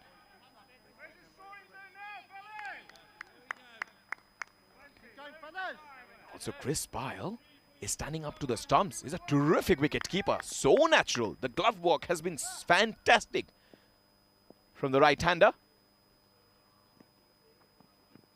Shot ball. Pulled away. Whacked with disdain once more. What will you bowl? You can't bowl down there. Your wicket keepers is up to the stumps. And Chris Lakov, maybe it was a surprise delivery he wanted. But then Chris is quite heavy when it comes to that pulled shot. On the back foot in a flash. Quick hands from the right-hander. Played a lot of cricket in New Zealand. And as we know, in New Zealand, there's a lot of bounce and swing. And when you're grown up on those kind of surfaces, here, you will enjoy your stuff. Because it's kind of a similar... We have seen in New Zealand, pitches are also slower and lower. We've got two kinds of pitches. Chris Lakov bringing all his experience here. The big match temperament, the captain. He needs to lead from the front. That's why he's just absorbing the pressure. And wanted to thrash that. Play on the bounce. Not able to ride it properly. 3 overs. It's 29 for no loss. What can Bulgaria do right here, right now? The need to keep wickets intact in the first 10 overs. Exactly copy or mimic how the Gibraltar side, except don't lose your wickets after that drinks break, which has been so negative. And one of the top fours need to score a big 70 plus. And they need to attack intelligently after 15th over.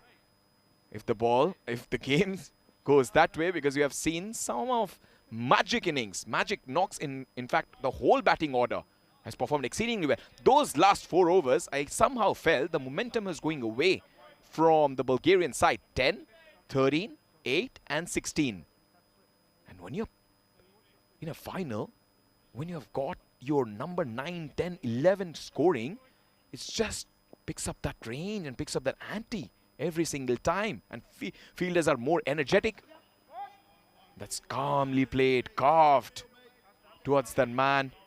Important will be how they will look forward after the power play, because you have seen whenever the spin has come, somehow they've not been able to absorb the pressure, neither smother the spin, and the second, the application of taking 1s and 2s generally goes missing.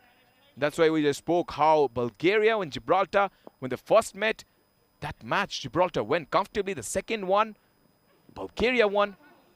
Shot, my goodness, that one of the shots of the day, contenders. Just a little full. The batter was expecting it. And there you go, sublime shot. Immaculate timing. That's regal. And that's what good batters do. They wait for those bat deliveries, slightly pitched up, and you don't need to give second invitation to a batter like Issa Zaro. His full form, and also the confidence is so up. 34 for no loss. A man has done a great job so far. First climbing and he's super fit. And that's the big man, Michael. I've been mentioning about his batting, but his climbing has been quite elegant and effortless. 161 from 100 needed. 9.66 the run rate per over. That's why it's so important whenever you're batting first, making use of the power play.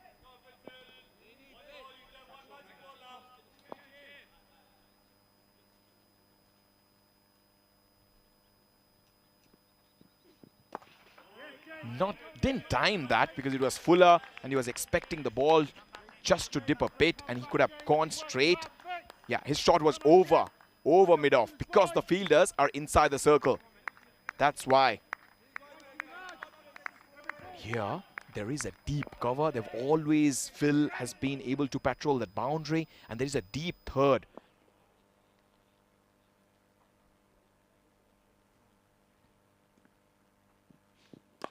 Another lovely shot, flayed away through the offside. The protection has been always there. We're mentioning that fielder has been quite sensational on the field.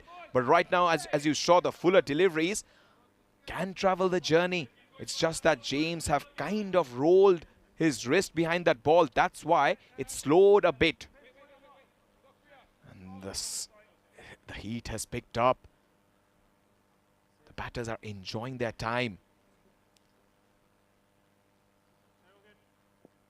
They have not taken early wickets. We've been talking about that mental fatigue as well.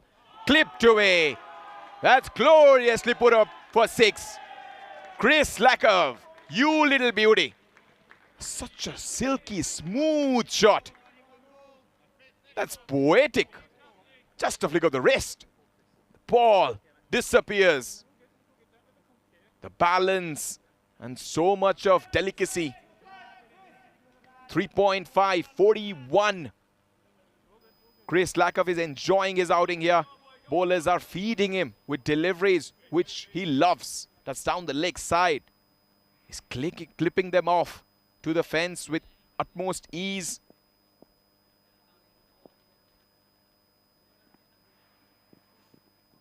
And he leaves it alone. It swings it away. Calmly ended. No damage done. 4 overs, 41 for no loss.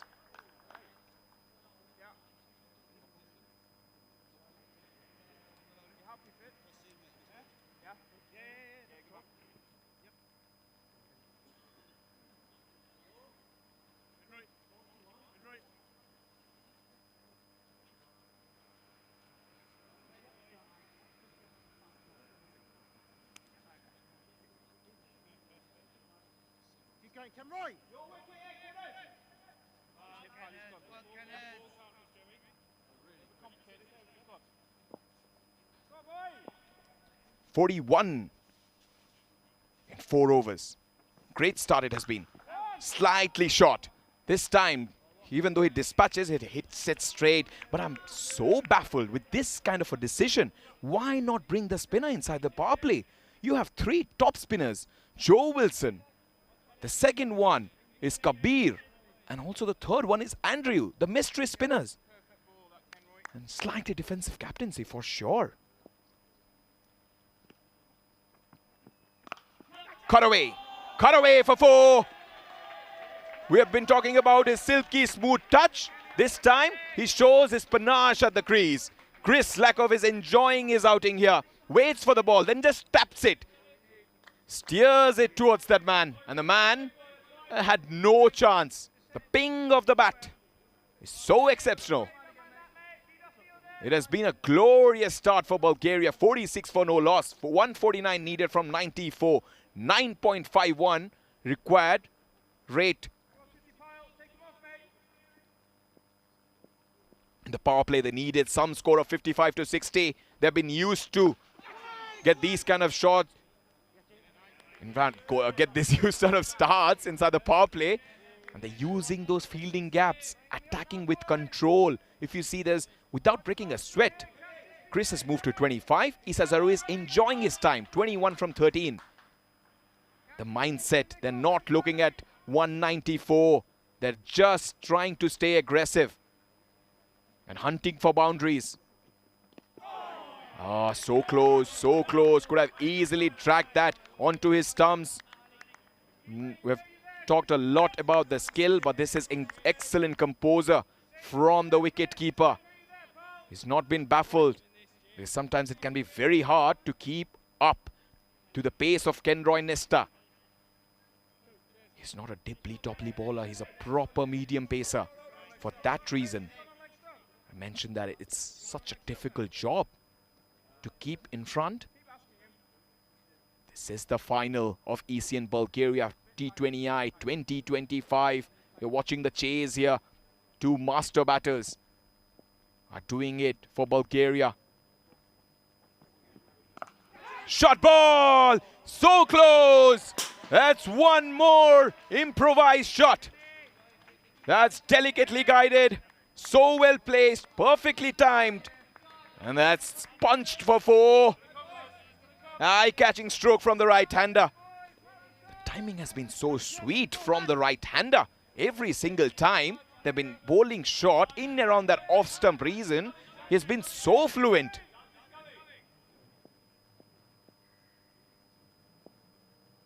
.50 comes up for Bulgaria. It's huge appeal. Huge appeal. Umpire says no. Might have slided down the leg side. We'll have a closer look at that. He's coming from bowling from an angle. That angle just taking the ball away from the leg stump. Clearly see he was on his knees, desperate for that wicket. And we all know that the Belgium series women are also going on. Match number 6. Belforts will be facing Luxembourg. Qualify second versus third. And final, French Eiffels have already sitting there. They're just waiting for the winner of that qualifier. The intensity will be high when it comes to women, because we saw what Bulgaria, Greece, Serbia and Turkey women did in that quadrangular series. There was exceptional, saw some breathtaking cricket. But here, everything to play for. And he's respecting it. He is respecting it. These 2 right-handers will always keep their calm over that aggression. That's why you see many a times fast bowlers are getting deflected. Even a good delivery is being defended. Proper intent. That's how you bat. You know the field awareness, the variation and the confidence of just backing your own shots. That's picked up. Gloriously driven once more. Issa Zaru is putting up a batting clinic here. That was slightly overpitched. He knew where the man was. The man was inside. And then that's a stupendous shot. full face of the bat. That's how you bat in a final. No nerves, only sense. 54 for no loss. This has been one fine start from two fine men. Isa Zaru 25 from 15. Chris Lakov 29 from 17. He's so lucky.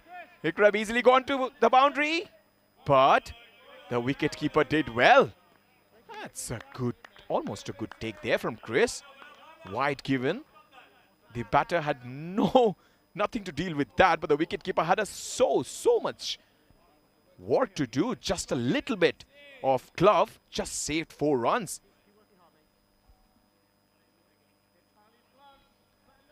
Fitzgerald, can he do the magic for his country? Gibraltar, the whole nation is looking on his shoulders and his back. They think that he's the bowler who can just break the momentum and this partnership, which is looking ominous. He's bowling great lines here. He was picked up, but then he has come back in very good fashion. He's a good fast bowler, and we all know tall fast bowlers can create a lot of difficulty for the batters at the bowl, especially the batters who are a little bit slightly smaller in height, because the bounce they get, it's pretty hard to adjust. It's a kind of a nasty bounce. Inside edge. Brilliant from Andrew. What response from him. And so quick. He's picking up the ball because the ball generally travels whenever it crosses that square. And here Andrew was something special. Couple of deliveries to go in this power play. This power play has belonged to Bulgaria. They've been able to place it, time it. The discipline with the bat has been exceptional. Short ball. Brilliant fielding once again. They're backing their bowlers. They're not giving it up. The Gibraltar side. Here you see he's trying to use the pace of the bowler. And Joe Wilson. Terrific pick up and throw.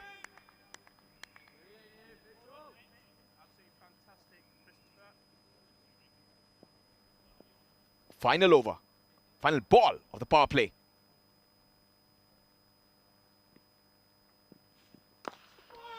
Thrashed but straight to man. Another very good pickup from the bowler. In fact, from the mid-off fielder. Power play done and dusted. As we predicted, they need 55 to 60 and they got 56.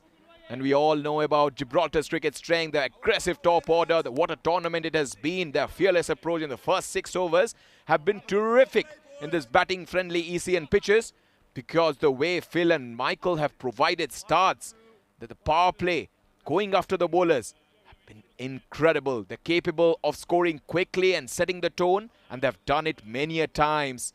The strike rate has always been up 150 plus. They have been such a great team. That's why they're playing the final. The explosive low order finishes. We saw what Andrew did in this final, 26 of 13. And the lower order did score 30 plus in the last 3 overs in crucial T20I games. The bowling variety and discipline we have been talking about. And there you go, the first change. As the spin brought into the first time, Kabir Mirpuri has been exceptional with the ball. The control, the variation he has shown has been so nice to see. And his bowler will bowl wicket to wicket. First ball does that. And he needs to feel little tightly of his own bowling. As an off spinner, you expect sometimes to the ball come to you, and he has to be a little agile in the field. The team cohesion and also the calmness under pressure will be so important for this side. This time Drifter goes away. Casually played by the batter, takes a single. We've been talking about the side that has played with high energy and unity, especially in the field throughout this tournament. The captaincy has been quite sharp, and they've been able to defend low totals. For a reason, the tactical field placement we are talking about, you can see from here as well. They've got 3 men on the offside, 1 back on the onside, couple of men back. They want that athletic fielder in the outfield. That's Phil out there, who is fielding in front of us, has been quite good so far. mostly has patrolled that cover boundary. Slightly shorter here. And the confidence that you get in close games is so important. Rotating the bowlers, they have done it in key moments. Here it's a key moment. We know the play, the spin will play a big role. The flexibility in the batting order, the floaters like Chris Pyle. And also, we shouldn't forget the contribution of Ian Latin. He has been exceptional. Is that the first one? Slightly shorter and quicker and flatter. Isazaru completely missing the line of the ball. Should have played on the back foot towards that mid-wicket fence or long on along the ground. Here he decides to rotate his wrist. Comes down the track. That's one more crunching blow from the right-hander. Thunderous strike from Isazaru. He's such a good batter. In a flash, down the track. And there she goes. Glorious hit. And we know whenever it hits the middle of the bat, it always stays it. Isazaru is a very fine batter when it comes to playing spin. And he's showing his flexibility in the crease. And this has been a great tournament for Chris Pyle, Kenroy Nesta.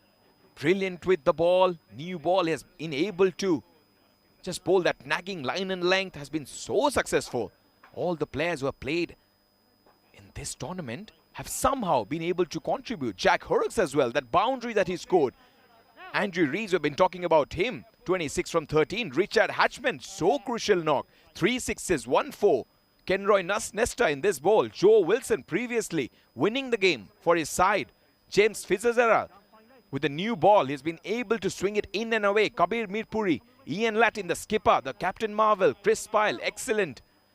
Michael and Phil, the brothers of destruction. They have done the bulk of the damage when it comes to the Gibraltar side. They also have the services of Sin Delgado, who is the 12th man, and I'm pretty sure he must have practiced a lot. That's why he's in this very good squad of 15 when it comes to Gibraltar. Coming so far away. I mean, excellent when it comes to just that mental stability and the ability of reading the game. Here you can see, very watchful. The man, Michael, is one of the experienced cricketers going around in this tournament, and he's having constant chatter. What's field to set? Because we have been talking about those gaps. There needs to be slightly addressed at this point. Because when you are trying to handle the final match pressure, you need that high emotional stakes, because you know one bad over and the game is over. Sometimes it can be that mental fatigue. Decision making under pressure is harder. We all know. You can have a closer look at the field. There is definitely that deep long leg, and in the offside couple of fielders, because Chris generally is a very good player of medium fast and off spin. Fitzgerald, final over, and he plays a terrific shot, and that is tough fielding, but unfortunate that he lost his footing a little bit there.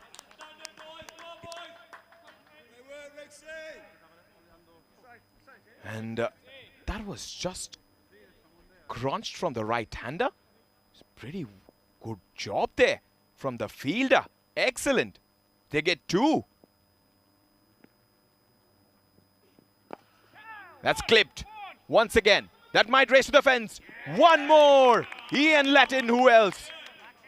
Such a spectacular fielder at the deep. I've been talking about the fielding prowess of Phil. Now it's Latin. That's why it's very important for both the batters just to understand the pressure and also the mindset of batting at this point.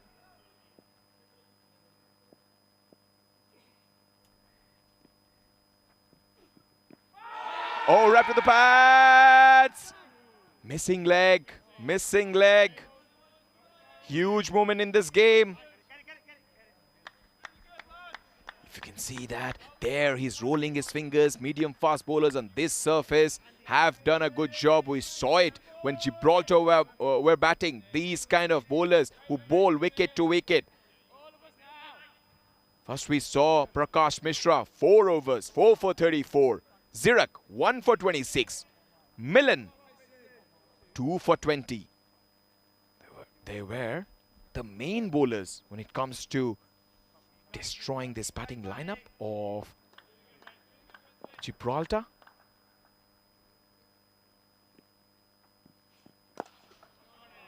Has it got the legs? It's got the legs. Quite brilliant shot from Issa Zaru. He knew the man was up. He just had to punch it a little bit harder. Look at the placement here.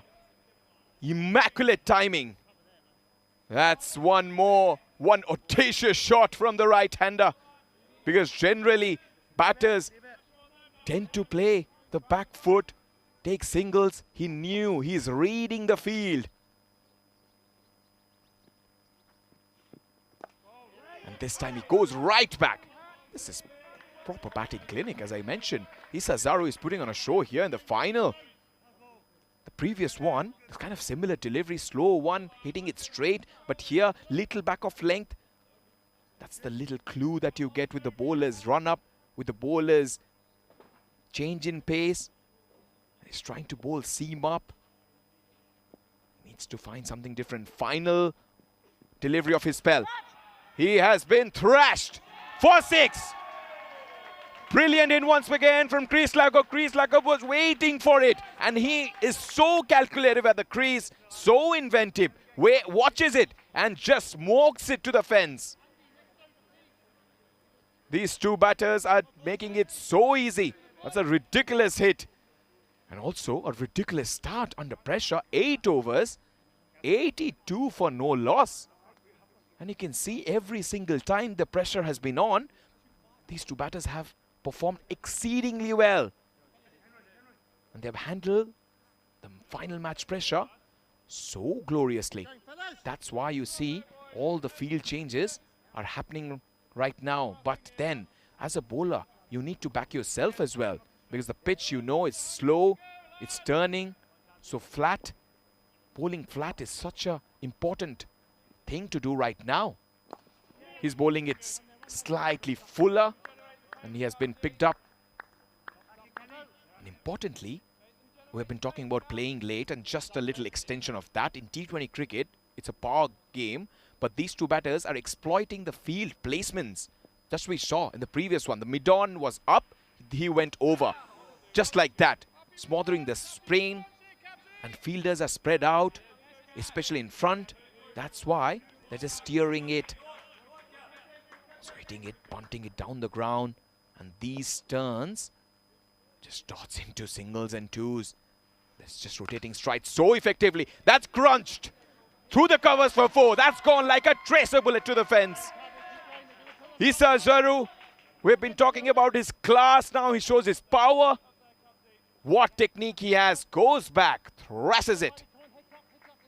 And he just knows how to counter the slow pitches on a track which is slightly dual paced. He's hitting the ball through the line. Also playing it slightly late. And he goes and goes for 4. It's turning back towards for Gibraltar. They're not able to stop the flow of runs. Issa Zaru moves closer to his half century. And here, he wanted to sweep the ball. And whenever your intent is to score runs, we have seen in ECN cricket, you get plenty of runs if you have the intention. And clearly, Mirpuri is feeling the pressure. That's why he's bowling down leg.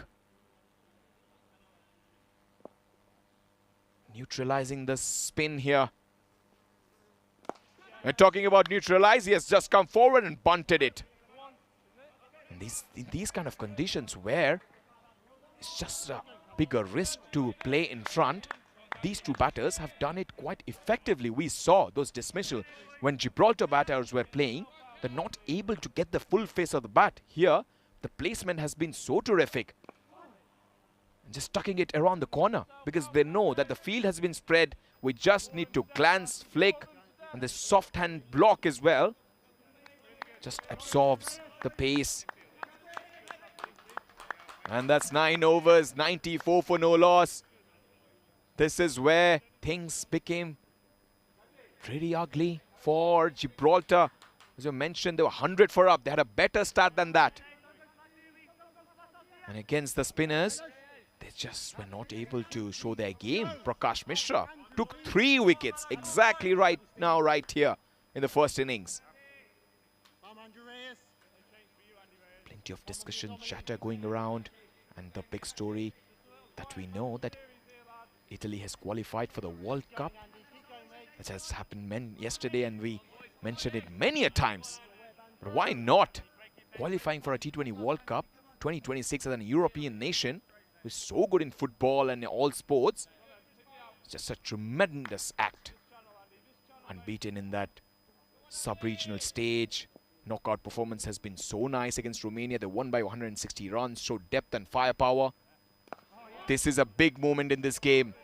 Andrew bowled exceedingly well yesterday. He bowled 4 overs, only conceded 15. And he is the trump card when it comes to Gibraltar's side. The whole nation depending on him. If I can say, he's the Sunil Narayan of Gibraltar. Bowling it slow, bowling it slightly fuller. He's getting that bounce. That's the top spin. Yesterday he bowled it so nicely. Here once again doing nothing different. He's sticking to his strength. The important thing, he sees the scoreboard. It's 95 for no loss. He doesn't try and bowl his different unorthodox delivery. He's just bowling his stock deliveries. There it is. A magnificent 50 in the day of the final from Isazaru. They needed his runs, and he has showed character, temperament, and he has played a daring innings. Well played, young man. That is such a fluent, measured, and a textbook style knock. 50 from 28 without breaking a sweat. This man has dominated so far. 3 deliveries before the drinks interval. We know what happens whenever both the teams take drinks, especially in this rivalry, as they're doing it so easy. But I still feel they've not taken the game away from the Bulgarian side. Gibraltar need to understand they have scored runs. The first inning runs are so important. 194 for 9. Just need a couple of wickets, or maybe 1. That will open the door. That's one more hammering shot for 6. That is a bludgeoning one. And we all know whenever it's up there, he hits it colossal. That is a slam. Wow. How far can you hit it? Go and pick it from the woods. Isazaru putting on a show here. Initially he showed his class, his timing, his perfection. Now he's showing his power at the crease.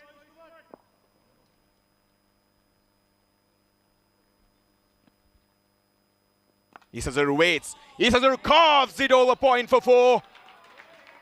We have been talking about his innovative skills, and here he had to get little bit of extra bat to that. He did it. Front press, going back. That is majestic. That is exquisite from the right-hander. Some placement that.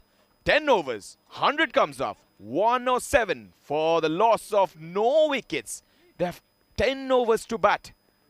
And the way they have they're chasing it down, yeah, Germany and Belgium would be proud of this innings from Isazaru.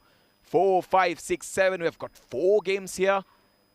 And just perfect time to watch cricket. The way both the sides have played in this tournament. ECI men has been quite incredible. If you go there and we talk about those games, the first match we saw what scores being put on by both the sides. Then we have got match 4, 5, 6, 7, and we also have the finals A. And the Bulgarian tour has been so well.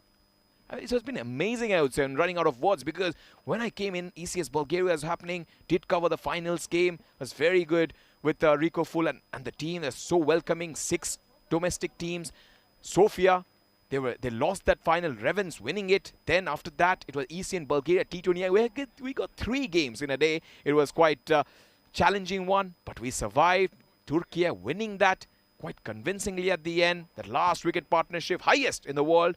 Then ECN Bulgaria T20I happened, and here we see Turkey upsetting the Bulgarian side. Gibraltar beating both. Gibraltar losing to Bulgaria, and in the day of the final, when you needed those big boys to fight, and we have seen some strength and power from Bulgaria. They're 107 for no loss, and things are also quite enjoyable when it comes to the YouTube chats. Dave is enjoying his time. He's calling for Maximos. Lucy Belgium. Nice half century, Zaro. Job not done yet though, absolutely. Home team well on the top. There's Blaze Battalion. Malik, Karan is there. Rocky, Babar Ali. Everybody enjoying it. And he's saying Maximo hold the pose. Both the batters have done a great job so far. First time Joe Wilson has been introduced to the attack. Aggressive off spinner.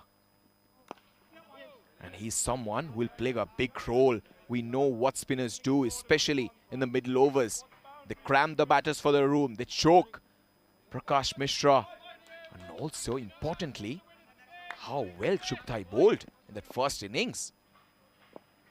Some serious bowling. And they respect. That's the very good thing about these two sides. There's such good camaraderie. There's big smile on Joe Wilson's face when Issa Zaru just brought his bat in front of his pad. They need some tactical brilliance here. It's stoppage. Will it be the first wicket? The man, Chris, will drop it. Oh, that was so close. That was a very tough chance. He gave it all. The ball was always running away from him. He just took off there. And then the little bit of breeze not helping the wicket keeper. But at the end, a very good effort. Yeah, he's disappointed because he just sets high standards whenever he's on the field. But any other keeper, I'm pretty sure, would have not even got close to that.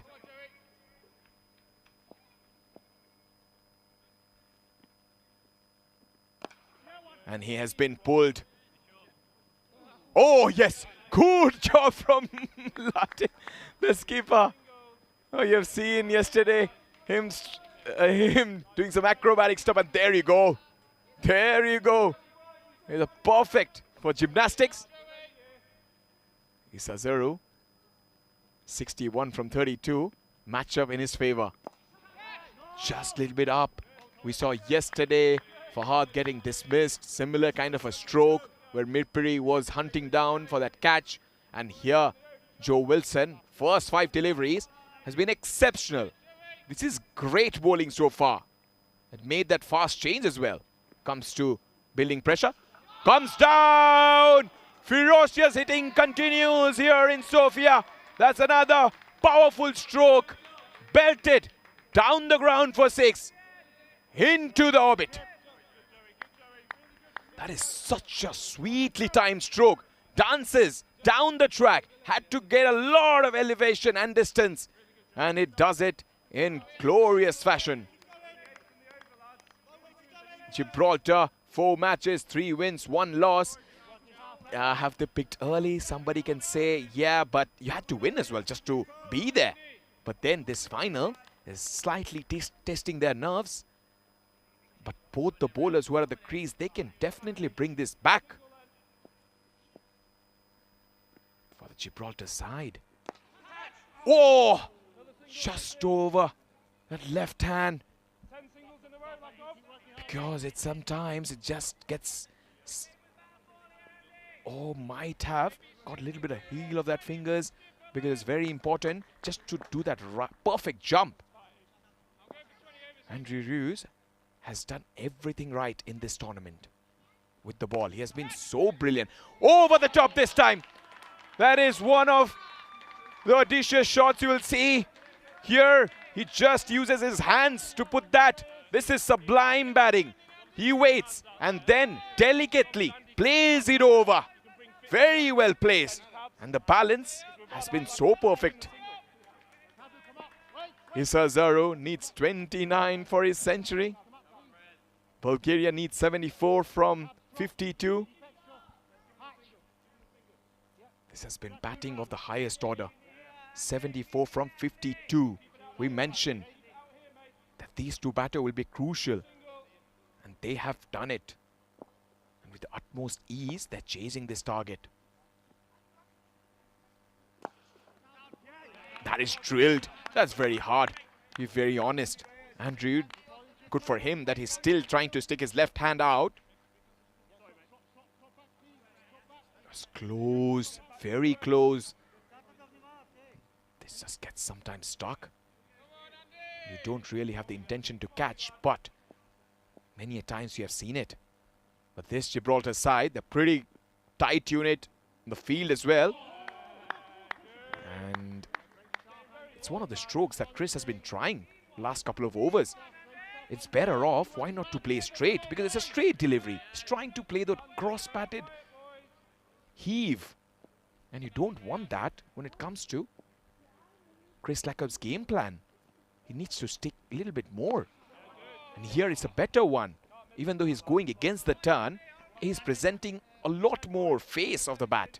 In the previous one, he was closing it. That's why it went behind square. Here, much more authority and balance at the crease.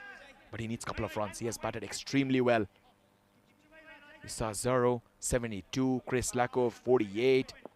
Andrew has been taken to the cleaners.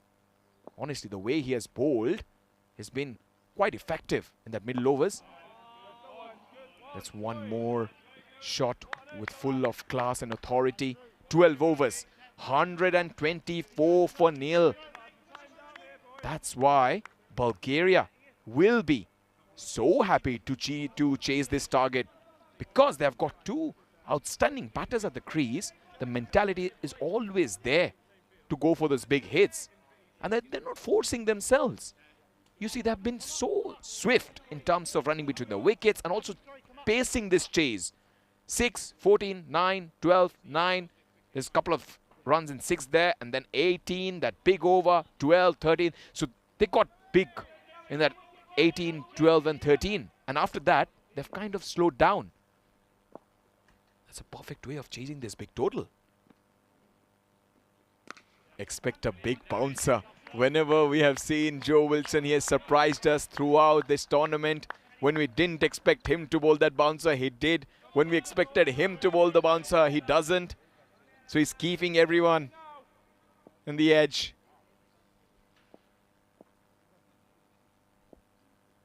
Will that bouncer come this ball? No, he waits. But Krish, has he picked a man? Yes, it is! Ian Laddin takes an easy catch against the runner play. Joe Wilson picks up the first wicket. Chris Lackoff, too short of that 50. Pressure got to him, but he should be proud of his efforts.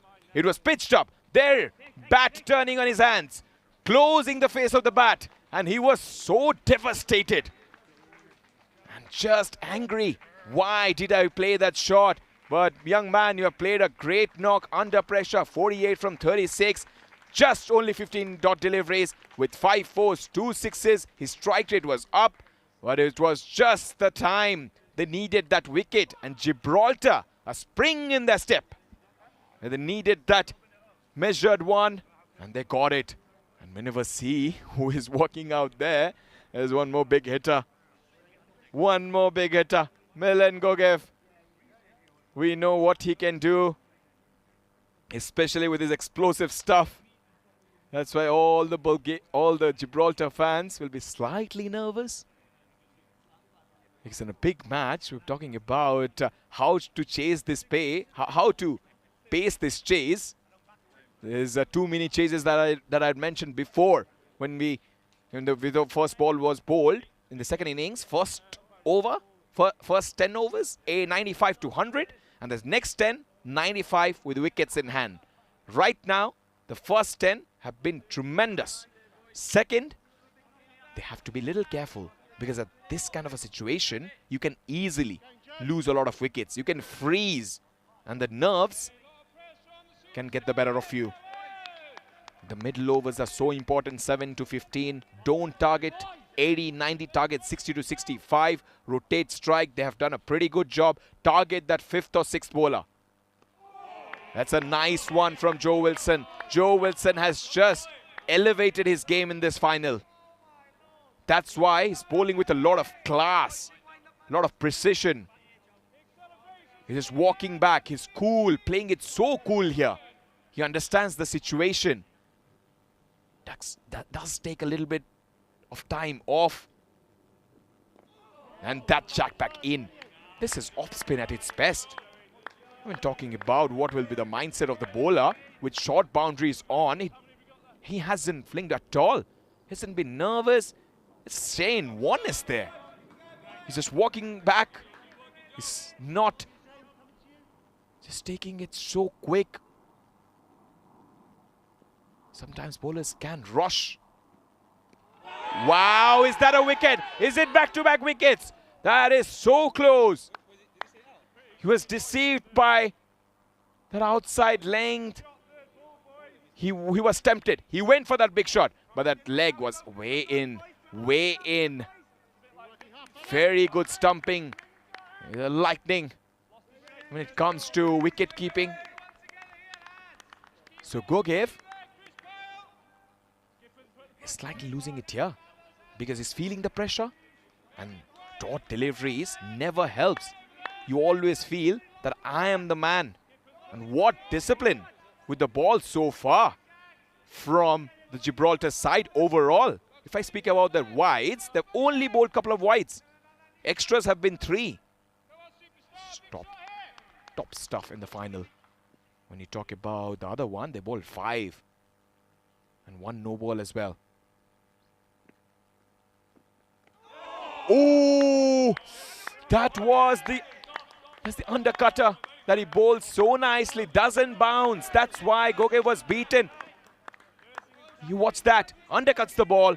Then the batter thinks it's gonna come. I'm gonna go berserk. But then at the very end, just keeps little bit low.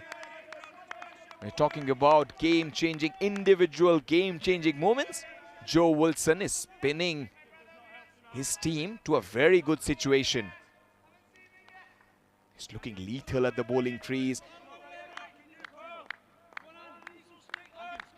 125 for 1 after 13 overs. The target 195. 70 needed from 7 overs. Exactly 10 runs required per over. Big change in the field every single time.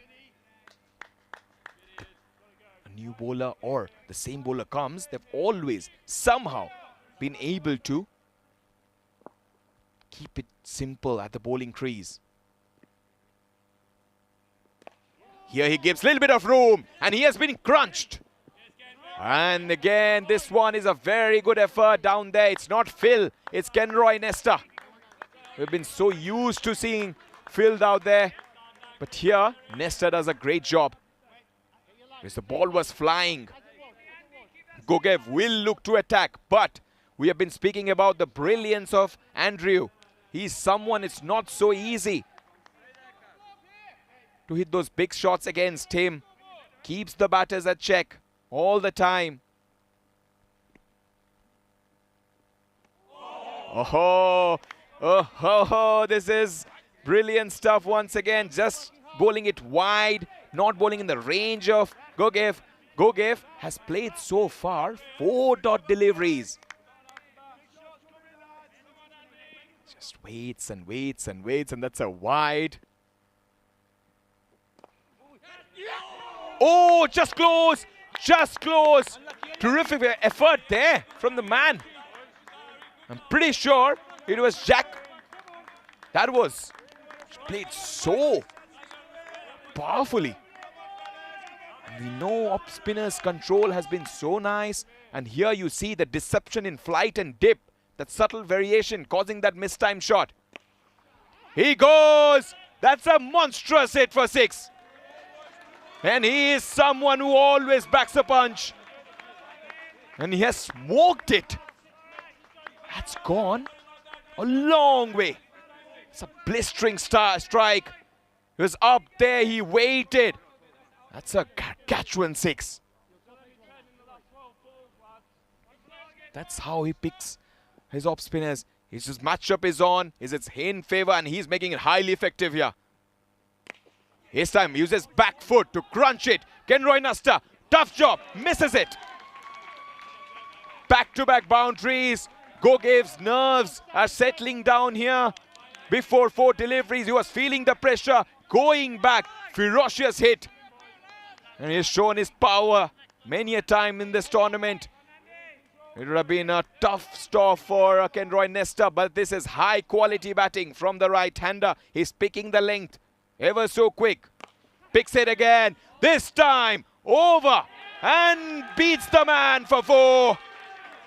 Sumptuous stroke from the right-hander. This time, excuse it, on the back foot. We've been talking about how difficult that shot is, and he just executes it so perfectly. Immaculate timing and placement from the right-hander. Very good from Chris. Just taps and says, good job to Kabir, who's feeling out there. It's not so easy. He's playing with the field. It's one more into the fence. Gogev showing his true colors here. And he has shown his finish. There is one more shot we should be proud of. Absolutely blasted. Full-blooded. And the spinner has traveled the journey, has bowled exceedingly well before coming to this game. And as they say, law of averages, maybe? Getting to the best of the bowlers in this tournament. Andrew Hughes, we've been talking about his exploits in the league game, but here he has decided, the man, Milan Gogev, just to destroy this run chase. Field change continues.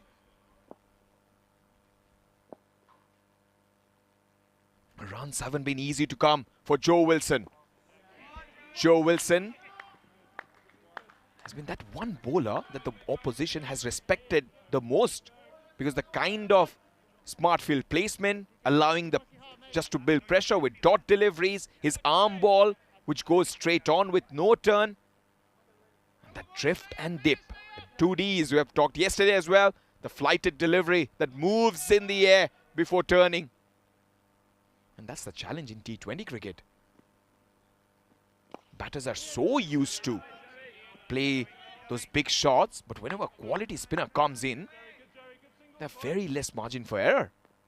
And whenever you see this batters target spin, especially in the middle overs with sweeps and reverse sweeps and slog sweep, it's just with limited protection. It gets so difficult, but here Wilson has been so good. He's been able to hold his economy rate up there. And he has not been unfazed by this kind of attitude from the batters. Lisa Zuru, 77, needs 23 for that 100, for his 100. The matchup is on, but he's still deceiving. The accuracy, economy of the off-spinner has been fantastic so far. He knows the ball is turning in, but still is deceiving the batters. That's clobbered. And that is one more. How many? That is so well placed. That's a flat 6. And that's one of the shots to watch out for. There he goes. He goes down. So much in measure. Then textbook style lifts it up. Glorious strike from the man, Gogev. That's the innovation we've been talking about in T20 cricket. Batters are so used to hit those slog sweep, reverse sweep. Even good, accurate spinners are also traveling the journey. Even Joe Wilson has bowled so well. Somehow, he's feeling a little bit of pressure here. And is it turning? Yes, Joe Wilson! What a reaction that is! He has the last laugh. He bowled with a lot of control, deception. But when it was needed, the faster one, that quick slider that rushes the batter. And it just yorks him. It's a skinny dismissal from the right. Right, what is that? Oh dear. But Milan Gogev, wonderful campaign in ECN Bulgaria has come to an end. 27 from 12. He has impressed once again. He has put his side a very good position. 156 for 2.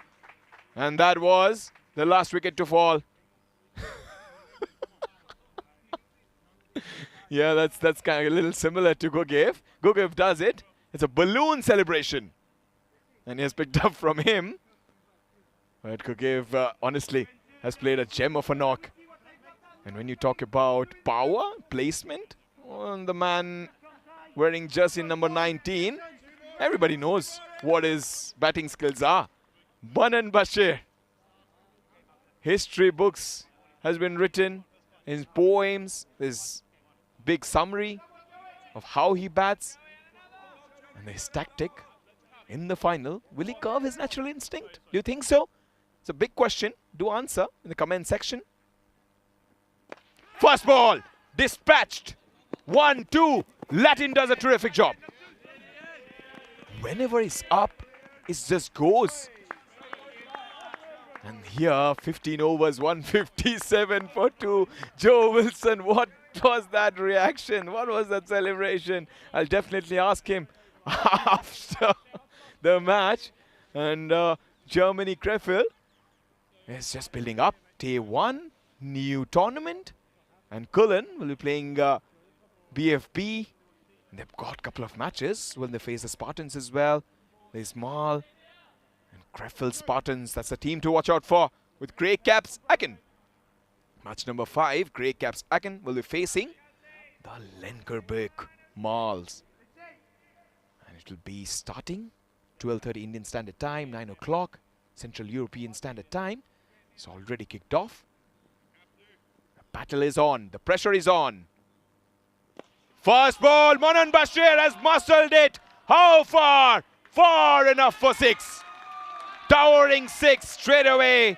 That's how he plays. That's his signature shot. He comes it and he doesn't know anything else. He just knows one. Just to hit 6s. And it's hit 6s for fun. Mind-blowing shot. And if he stays there, this target will be quite easy to get. Second one. Ferocious hitting continues. That's an extraordinary shot from Manan Bashir. He was off balance. He wasn't supposed to hit that shot there.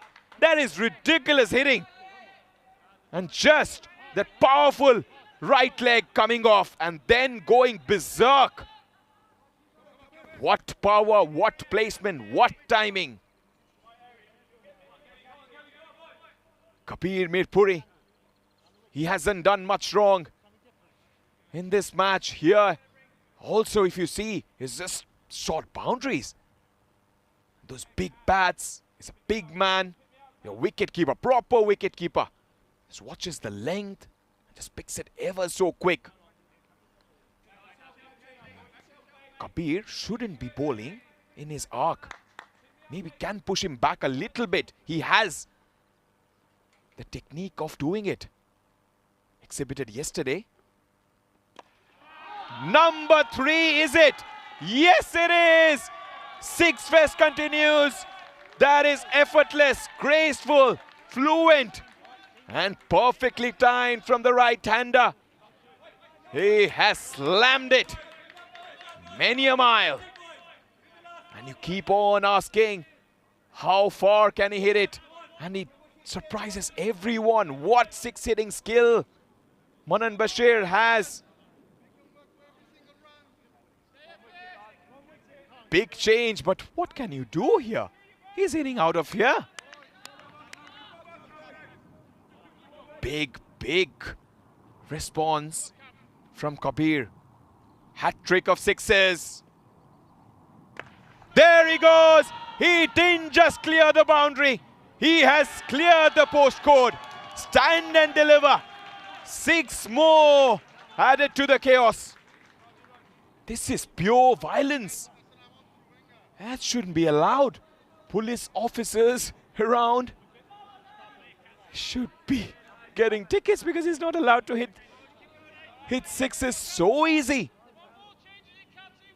That's gone a long way.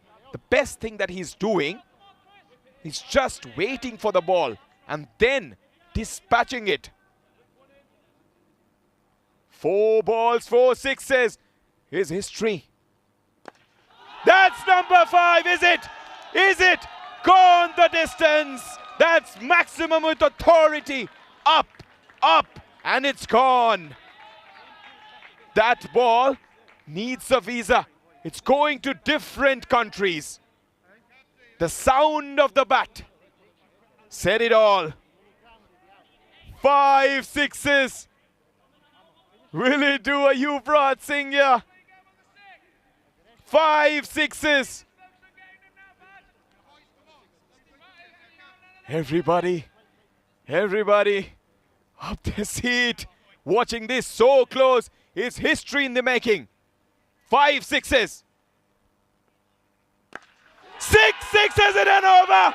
Bat mid ball and bat mid's orbit is the first time it has happened in Bulgaria. 6 sixes, storm of power, and this is the best of Bulgaria ECN T20I. That's one more.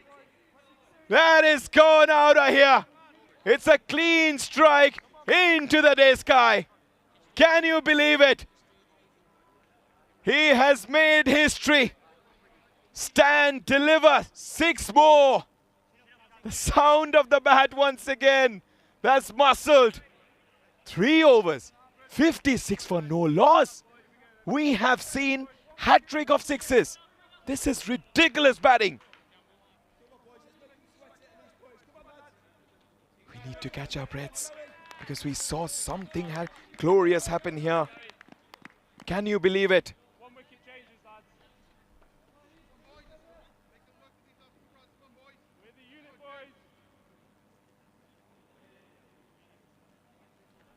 There you go. They need only a couple of runs.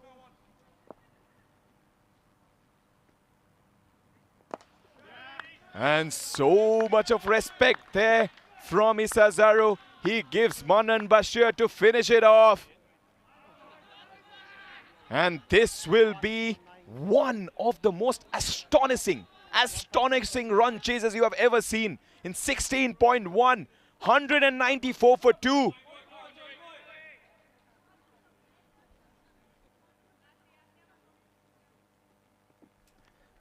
Oh, he missed out. Is it a wide? Is it? Oh, not given. Not given. The way Bulgarians have done it, they've rise to the occasion. It'll be a thunderous victory, carved in history. This will be one to remember. Bulgaria have done it in grand style. There it is! The ECN Bulgaria T20I Triangular Series goes to Bulgaria. What a chase! What a statement! Bulgaria roars on the international stage. Isn't just a win. They dominated, dismantled, and they have delivered in the biggest of chase stages.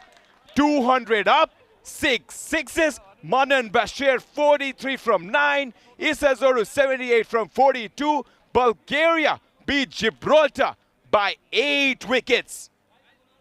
This has been history, and you saw history happening in front of our eyes. From Balkans to the boundary, Bulgaria stuns with brilliance. This has been one of the run chases to remember. Astonishing. Absolutely. And there he goes. And the bullet is out. And they have played outstandingly well. What power, what belief, unity. And the lightning power that they had. Bulgaria win. No problem whatsoever. They chase it down like champions. From underdogs to unstoppable, they've delivered a knockout punch. Associate Giants, are you sure? You're looking at them? They're a giant now. And you should appreciate the way the Gibraltar side have played. Amazing cricket. They have come to this tournament, they're a higher ranked side, but they have just given their 100% every single time. The precision, the class, and just the graceful nature. Just look at Latin there. So graceful. It's been so measured every single time, with the opposition so humble in defeat. This is majestic. And we are out of words. This is so well placed. And two teams have so much respect. And we all know Bulgaria have created history. And there's the energy. The class is so nice. That has been presented in front of us. Every single time we saw Bulgaria perform, we were thinking, can they make it? Everybody was whispering, yes, is it possible? Can they do it? Even for commentators, they asked many a time, is this side good? I said, they're brilliant. That's why ECN Bulgaria T20I triangular series has been a success. The final to remember, 6 sixes, but the way they have played has been extraordinary. The award ceremony will be coming up. Don't go anywhere. Action will continue.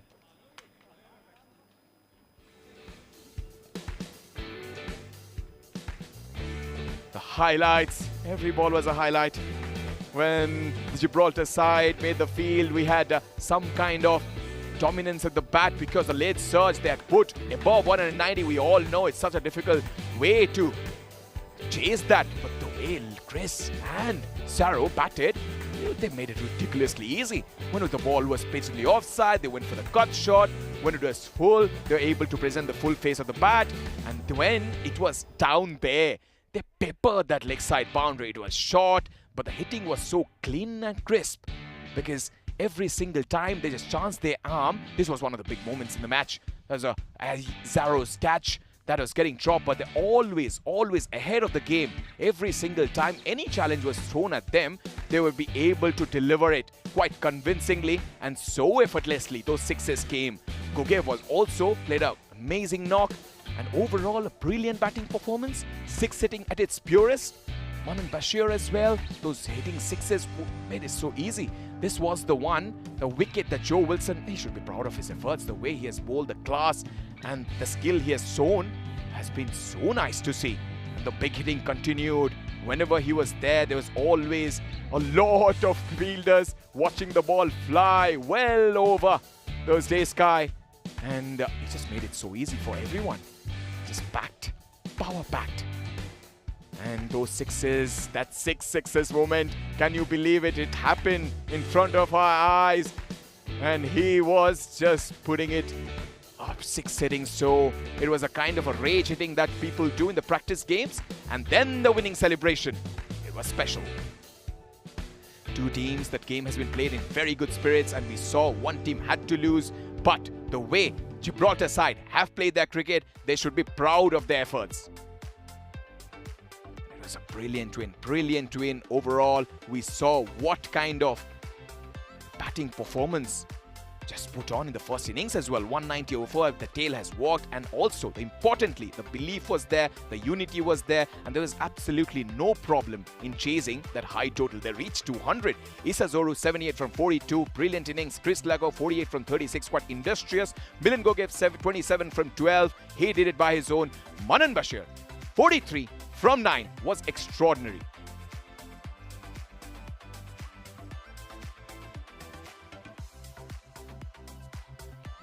There's 3 wides, 200 for 2, and 16.3. The bowlers went for plenty because they were not able to put any kind of direction, kind of bowling, no penetration. Ken Roy Nesta, 3 overs done for 24. James Fizzaland, 4 overs done for 49. He was dispatched to all corners. Kabir Midpuri, unfortunately, was the person at the other end getting hit for 6 sixes. And then 3 overs, 43 for no loss. Joe Wilson, 3.3, 2 for 27.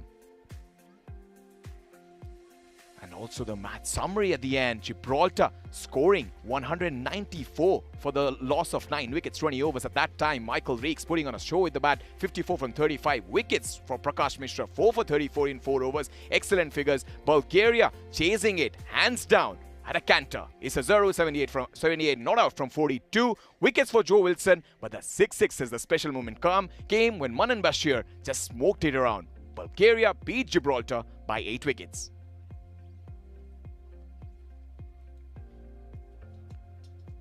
And then the action will continue in Germany as well. The Krefeld, it's happening out there. They've got 5 games, top teams, Colin there. And then the Spartans, they'll be looking forward to this kind of a clash because they have a big rivalry with Grey Caps.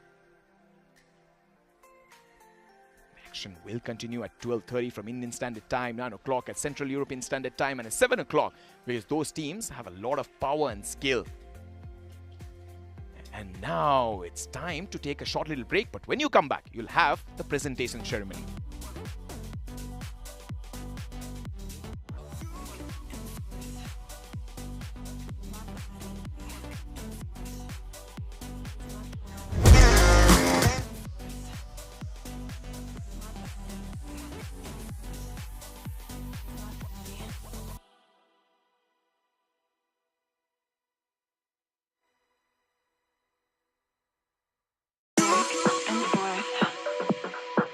My body back and forth. Move my body back and forth. Move my body back and forth. Move my body back and forth. Move my body back and forth. Move my body back and forth. Move my body back and forth. Move my body back and forth. Move my body back and forth.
Say, just you and me.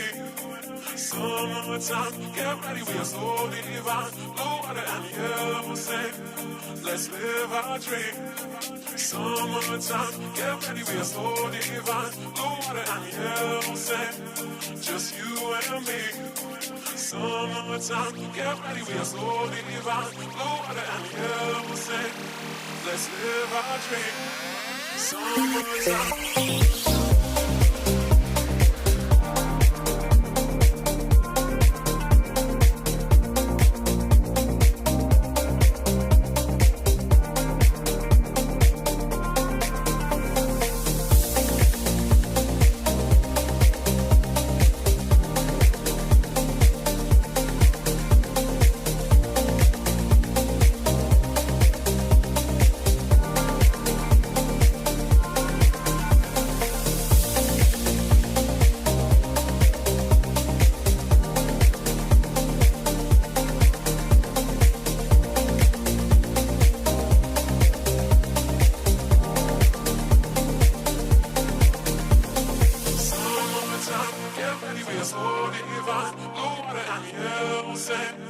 Just you and me. Summertime, get ready, we are so divine. Blue water and yellow sand. Let's live our dream. Summertime, get ready, we are so divine. Blue water and yellow sand. Just you and me. Summertime, get ready, we are so divine. Blue water and yellow sand. Let's live our dream. Summertime.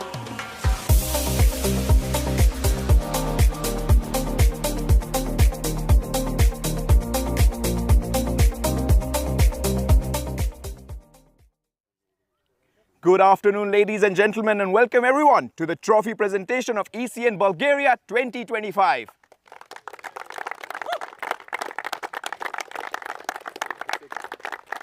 Before we begin, we'd like to thank Bulgarian Cricket Federation for hosting this wonderful T20 league. We'd like to thank our sponsors, HCL Software, allowing us to showcase ECN around the world, Rado, official timekeeping partner, 1xBet official betting partner, BizAway, travel and logistics solution partner, official streaming platform FanCode, and also Dream11. A special shout out to the people who have tirelessly worked hard. That's ground staff, scorers, umpiring crew, ECN crew, the Blue Crew, as they're famously known as, for putting together a wonderful broadcast, 2 circles, production crew, and spectators and the fans. In the presentation party, we have the founder of Bulgarian Cricket Federation, Mr. Kolev. Welcome to the party, sir. And what a match it was. It was an excellent game. We saw plenty of runs, also saw 6 sixes. Gibraltar batting first, scoring 94 for 9. Special innings from Michael, who has been so nice throughout the tournament, 54 from 35. And I did mention in the commentary that the Brothers of Destruction, Phil, also scored 45 in the final. And the man who tried to do that Cristiano Ronaldo celebration, those old knees were definitely getting more young. That was Prakash Mishra, 4 for 34. And for the Bulgarian side, when they came to chase, they were under pressure, but wonderful knock from Isazaru, 78 from 44. Batted at a striker of 185.71, and also Chris, the Captain Marvel, 48 from 32. While the carnage was going around, there's one guy who stood up, and what spell he bowled. Joe Wilson, 2 for 27. And as a result, we saw Bulgaria beating Gibraltar by 8 wickets. So we'll also invite the losing captain first to collect the trophy, and our guest, Ivan, the Bulgarian umpire, will give him the trophy. So Team Gibraltar captain, can you please come forward and collect the trophy? But what a performance it has been, a great performance. And wonderful with the bat in the fields, quite spectacular. And with the ball, your guys were quite excellent. Well played. Commencing ahead, we'll also now announce the name of the Most Valuable Player Award. No prizes for guessing. He was the man who was always able to tighten the screws whenever the opposition was going berserk. It was Jakub Gul. And also, referee Mr. Derek will present the award to him. 11 wickets, economy of under 9, well played.